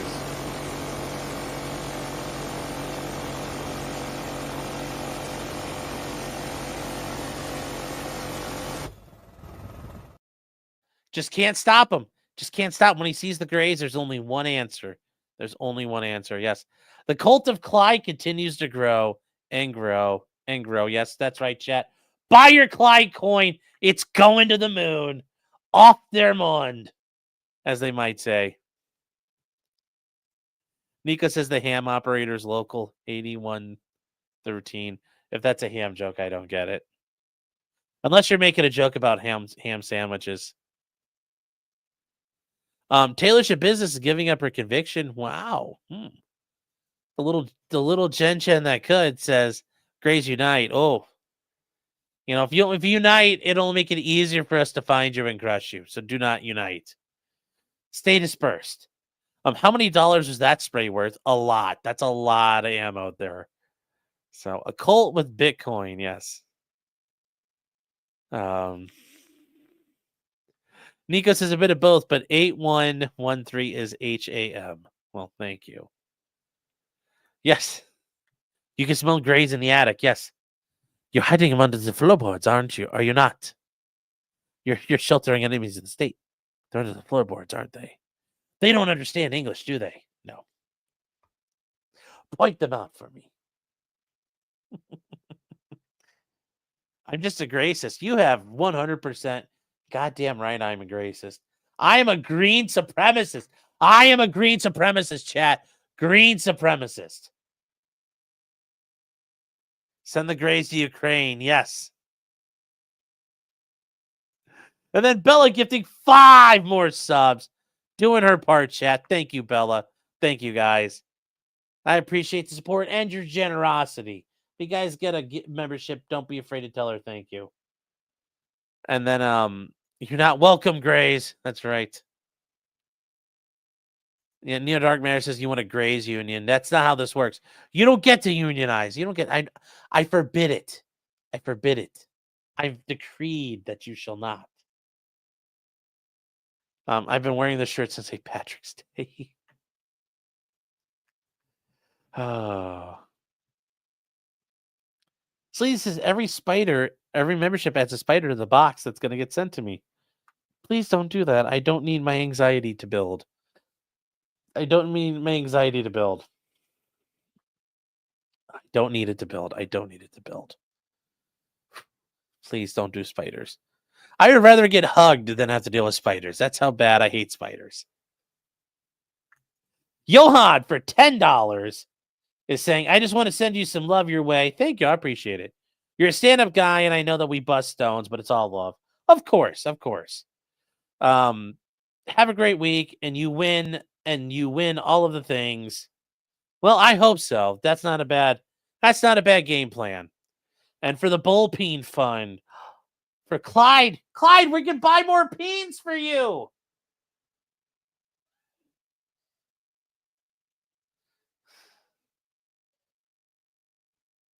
Oh, is he sleeping? He's what? Is he just on your feet? Oh, where is he? Clyde! Come here, Bubba. He's like sitting on the couch, probably like, I already came out there once, fat man. So you get bullpeen fun. I hear the click clacks. You can hear him too. I love it when he can click clack. Come here, Clyde. He's like, fat man, I was sleeping. Why are you doing this, Clyde, fat man? Here you go, Bubba. Oh, thank you, Clyde. Oh. Oh. But yes, for the bullpen fund. Clyde, do you want to come up here? They're buying you bullpens. Come here, Bubba. Come on. Come on. Come here, Clyde. Come on. He's like, I'm tired. Come here, Clyde. Hey. Come here, Clyde. Oh, I don't think he wants picked up. Oh, it's okay, Bubba Bear. It's okay. He's still all like, nah, nah. When he sleeps, like, he gets this weird bed head. It's so cute. I'll have to take a picture for you guys one day for locals. Clyde. Hi, buddy. Come here. Come here.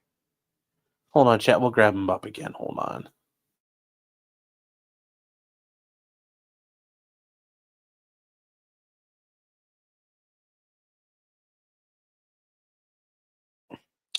He is back, chat. He is back. He's like, why do you do this to me, fat man? But yes, you got more peens. Johan wants to buy you peens, buddy. Ugh. God, you're ugh. Quit putting your fur in my mouth. But we got more peens for you, Clyde. You're a good boy. Cheryl Morin with 10 more subs. Let's go, chat. Let's go. Let's do this. Let's do this. Yeah, the only union is the International Brotherhood of Greens. It's a lizard known as Sean is shedding his green skin. TJP says, one day, mama, I'm going to be a green. I'll show y'all. Hunch the Dirty Roofer, how you doing, brother? Again says, you know how I know you're gay? If you're gray. That's tough, chat. That's tough. 1 sub equals 1 spider. God damn. That's scary. Sean is an anagram for Nasi. Coincidence? You decide. I don't think you did your math right on that one, but I appreciate the effort. Unknown Hero for 10 subs. It's good to see you, man. Hope you're doing well. I'll put on a spider costume and hug you. Oh my god, I would probably punch you if I saw that. And I'd be like, thought she was a spider. I've seen arachnophobia. That shit's scary. EDW Raptor gifted 5 subs, chat. And Clyde doesn't care. He's trying to. Is Clyde in defeat? I don't know. Are you in defeat, Clyde? Huh? Huh, Bubba? Are you in defeat? Huh? Are you in defeat, Clyde Bear? Huh? Are you in 2 feet? Are you in defeat? He like looks at the camera. He's like, I am not in defeat.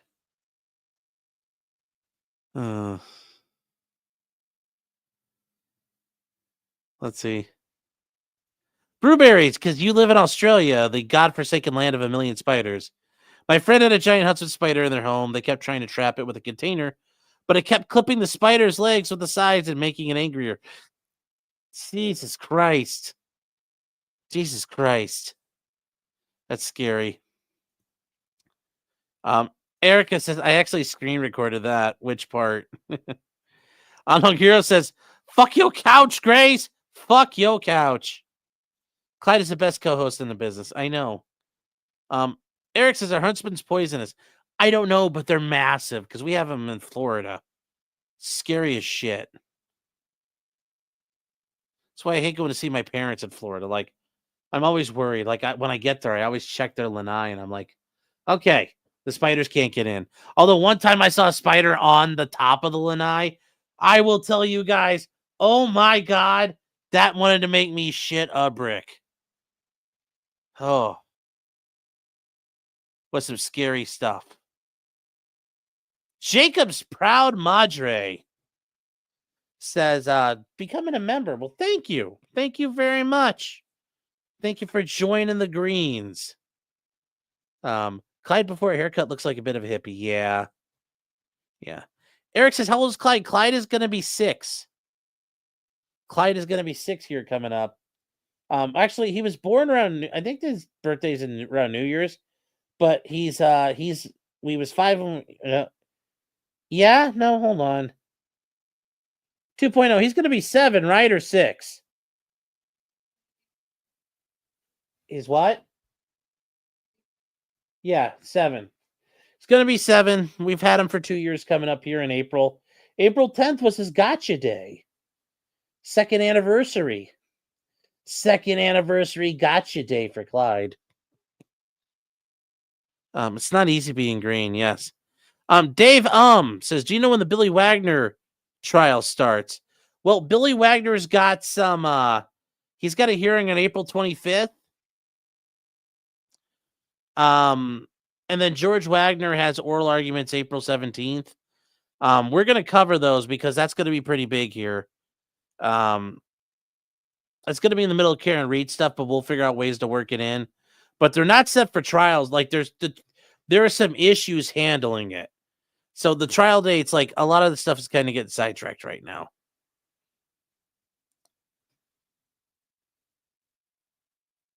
Yes, Clyde's only vice is peens. Yes. An American legend is a new member. Yeah, that's right. We're all American legends out there, chat. Even you, if you're in Australia or you're in Europe, you are an American legend too. So thank you for the support. Yes. Welcome to all new members. Can't wait to see you guys tomorrow on the members only. Yes, guys. Like I said, we'll be doing that at 6 o'clock, and I'll get that actually set up tonight so you're ready.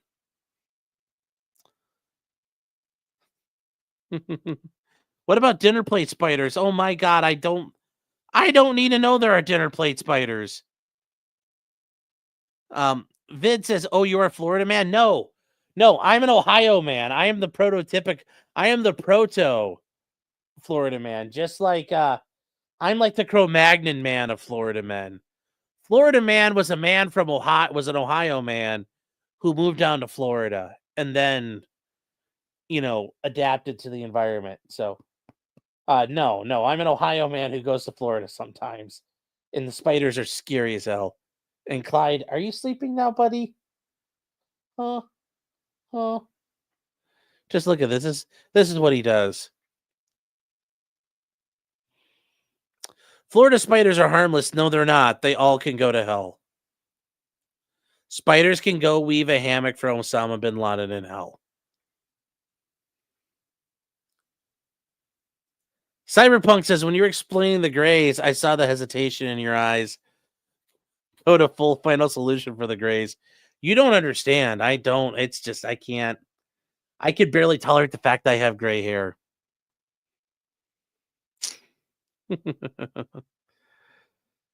Oh, Billy Wagner, the pitcher. No, Billy Wagner is the Pike County murders, where the family members, the whole family A murdered family B.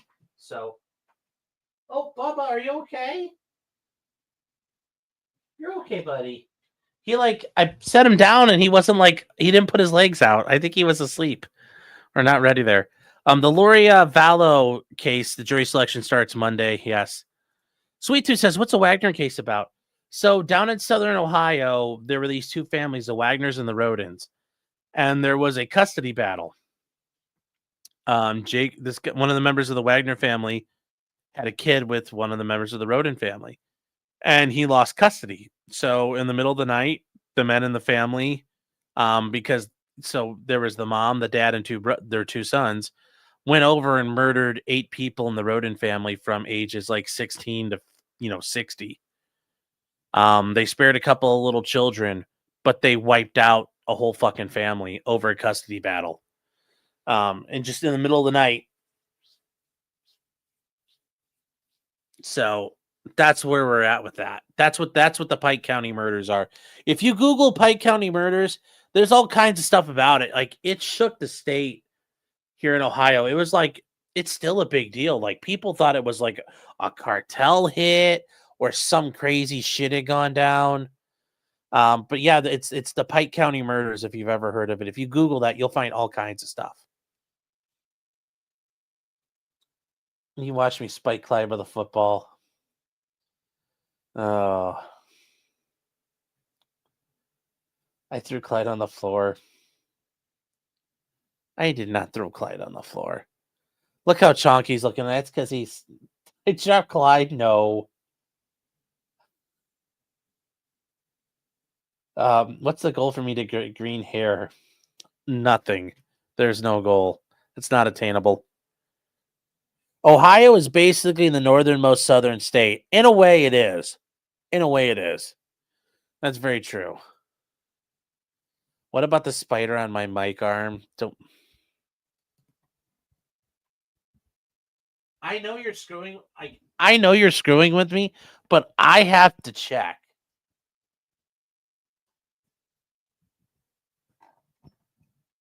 I will check this. I will check this whole damn thing. Do not do that to me. Do not do that to me. Oh. Spiders are friends. No, they're not. How are you scared of spiders but not ticks? I don't like ticks either. But I'm not scared of them, but I just properly take care of and make sure I don't get ticks on me. Because when I worked at FedEx, I used to work outside, and we worked our property was next to the woods, the yard. And I used to get ticks on me all the time. I mean, I remember one point I found 3 or 4 that I was showering when I got home, and I found them on me, and they popped right off. And I still went to the vet, or not to the vet, the doctor. They gave me doxycycline, and I don't know since the last time I used it, but now it was probably about 10 years ago now, but that was the last time I used it. When I went outside, I felt like I was on fire because I took it and I went to work, and I worked at night, so it wasn't a big deal. But I woke up and it was Friday, and I went to go do something, and I felt like I was on fire in the sun. And they say that's a symptom of doxycycline or a side effect, but oh my God, I felt like that's how vampires must have felt because you were so sensitive to it. Did I drop Clyde? No. No, I didn't hear about this. See, I'll take a look for that. You threw Clyde on the floor. Oh. So let me. Bella gifting 5 more subs, chat. Bella coming in strong tonight. Hope you guys are safe down there. I know you guys have had some pretty shitty couple of weeks here with weather lately down that way. Unhung Hero says, I've always considered Wisconsin the Florida of the North, not Ohio. Well, Ohio was the Florida of the North before Wisconsin. Even those yoders up there don't know what they're doing with their bags and their tubing. No. They are not Florida man. They are not Florida man. They'll never be Florida man. Never will they be Florida man. Ticks can give you allergy to red meat. Yes, true. Ohio has to play second fiddle to the true northern retarded state. Yeah. I don't ever be associated with Southerners. Please keep Ohio out your mouth. Well,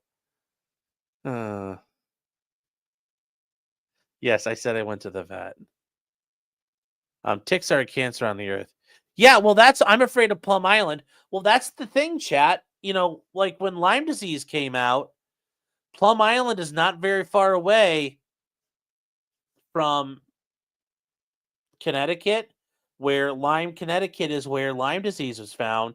And a lot of people think Lyme disease was a bioweapon that got out of a lab, which, given what we know about like Wuhan, shit happens. Plum Island was the home of the USDA's. They had a biological, basically, research facility there where they were basically making bioweapons from animals. Have you not seen the zombie deer and the ticks that fall off them? Yes, I have. I've seen that stuff. Yeah, it's very photosensitive. I know you'll appreciate this. I bought my first set of Japanese industrial standard screwdrivers. I've heard of these. I've never used them before, but I've heard of them. Yes, Japanese tools, like especially like the hand tools, are very, very good. So yes, Plum Island is where they made Lyme diseases. Yes. Yes, tubing on the river. Did I see in Connecticut where a stepmother kept her stepson in a room for 20 years and he tried to burn the house down to escape? No. That's one way to get out of jail is light the jail on fire. It's pretty good. You like how Wisconsin say crap? Oh, they crepe. I don't know how they say crap.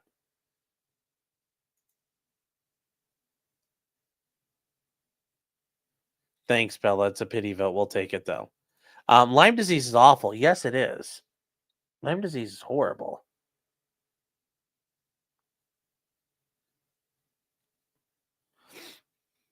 Lyme disease is absolutely bad.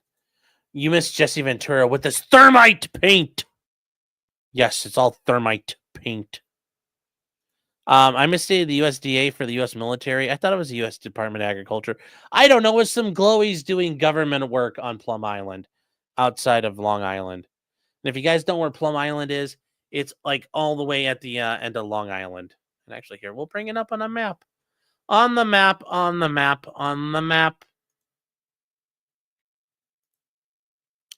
So hold on here, chat. We'll do...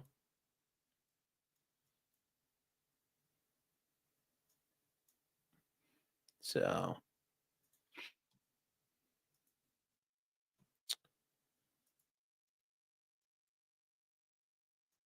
Did that come through? Can you guys see? Oh, hold on here.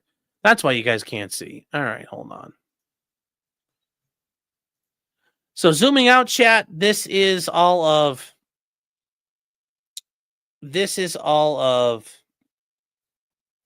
the eastern seaboard that we are going to be relevantly looking at. So that address up in Massachusetts is still there. We're going to ignore that for now for the Karen Reed case. But yeah, if you go down Plum Island here, and Plum Island is just off of, and this is Long Island right here. Guys, I've never seen it from the map. Anyways, this is Long Island. This right here is New York City. So this is where we're talking about. And if your geography sucked or you failed at geography, just to the north is the state of Connecticut. So down here is Plum Island. On the end of Long Island, there's this place, Plum Island, the Plum Island Animal Disease Center. It's an actual place. It's a disease center, quote unquote. There's no way to get to it. It's isolated. And from here, if you go north into Connecticut, you know what's very close by? Lyme, Connecticut. There's Old Lyme, and then there's East Lyme, Connecticut. And where do they find Lyme disease? In Lyme, Connecticut. Look how far away that is from Plum Island. Measure a distance from here to in here. It's only 10 miles. It's not even 10 miles, chat. And if we're going from shore to shore, it's only 7 miles, 8 miles. But just into the middle of the woods here. You're not very far. Think about how far you can do this. Think about this. We're going to make this 10 miles exactly. Look how far that is. 10 miles, chat. 10 miles. So, is there a cure for Lyme disease? Yeah, but it's really, really rough. It's rough on them. Oh, so this guy found in Connecticut was 32 pounds. He's 32 years old. 5'9" and weighed 68 pounds when they found him. Whoa. Oh, no. That's rough. The only way to say crap in Korean is Johnny Somali. Yes. Tubing on the Apple River. Yeah. You bump into people. You go, oh. Sean, I meant the military is 100% behind it. Yes. The Plum Island is where they keep all kinds of shit for testing. So, Kale says, I could see my house. That's a peninsula, not an island. It's called Long Island, so. Why is it so long? I don't know. Kale says the North Fork. Yes, the North Shore trash. Yeah, I forgot there's a whole the North Shore of Long Island is looked down on. So, San Francisco was also a disease center too. Yes. Har char char char char char char char char.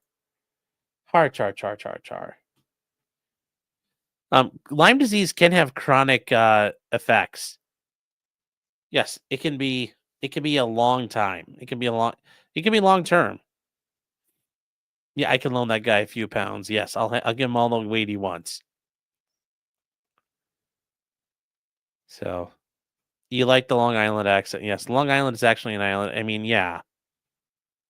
It technically is an island. If you go all the way down to, when you look at it, it's a Long Island, chat. Technically, it's an island. Here is the island. The island includes Brooklyn and Queens. This is all Long Island, technically. It's just when you're outside of Kings and Queens County, that's the difference here, because you have Brooklyn, and then you have Queens, and then from here, it turns into Norfolk, Nassau County and all that. But yes, it is all one island. So, and that's the East River goes through here and splits it off. So, technically it's an island, but it's all one big island. That's why it's called Long Island, because it's long. Yes, there's also Fire Island. Yes.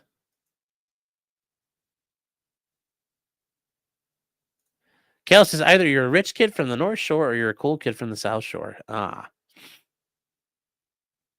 Yes, Opie and Anthony are from there. Yes.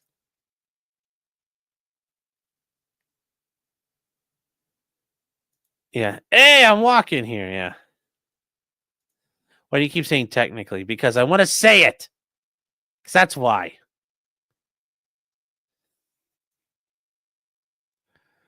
So there we are, guys. There we are. That's going to be it for Karen Reed tonight. Like I said, if this comes down to Karen who's framed, she's done. I think it's a poor choice. I think they're far better off just saying, look, this was a shitty investigation. You shouldn't count on it. You shouldn't rely on it. There are so many other ways they can attack this. I think will do them better. But I have a feeling they're going to do what they want and they're going to fuck it all up. So, yeah.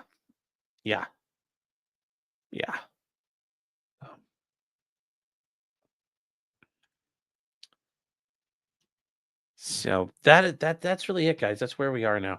Like I said, thank you all the new members. We are going to do them members only tomorrow night at 6. Like I said, guys, we get to have a little fun there.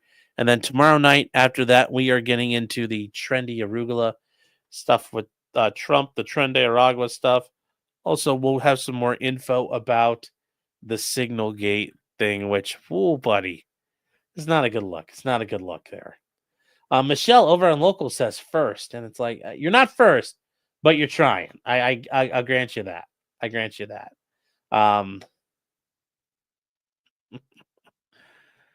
So, you guys, we have nice beaches.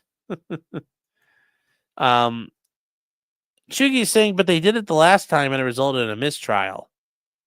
I just don't think the odds are in their favor. The jury wanted to convict. Like, it sounds like the jury may have wanted to convict her 9-3 on the manslaughter. Like, that's not a good sign. So, and the state's going to be prepared for it. I think there's a more effective argument of getting an acquittal by pointing out the inconsistencies in the manner and cause of death, and also just pointing out how shaky the investigation is. They probably could have got an acquittal on stuff had they not done this Karen Reed was framed thing. So that's my point. I would rather get the acquittal. And I think it's a more solid and stable argument to make. Because you saying she's framed and you don't deliver to the jury, you can lose the jury. And they partially lost the jury. That's why they got a hung jury. So I think they can... there's smarter ways to do it. There's smarter ways to do this. And I have a feeling they're not going to do it. So we'll find out. We'll find out, chat. We'll find out together. So fingers crossed. Good luck, Karen. Good luck.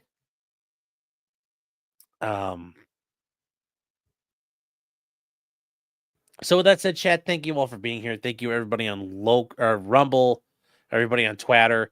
I know, William Wallace, you're out there. Everybody else on Twitter, the 300 ghosts that are out there, thank you for being here. Then last but not least, all you guys here on YouTube, thank you so much for the comments, the likes, the comments, everything. I appreciate all of it. The super chats and the memberships, guys. Thank you so much. And remember, until next time, just because you did it does not mean you're guilty.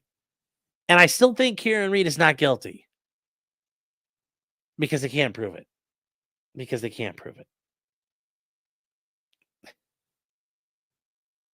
So good night, chat. Take care, and I will see you guys tomorrow.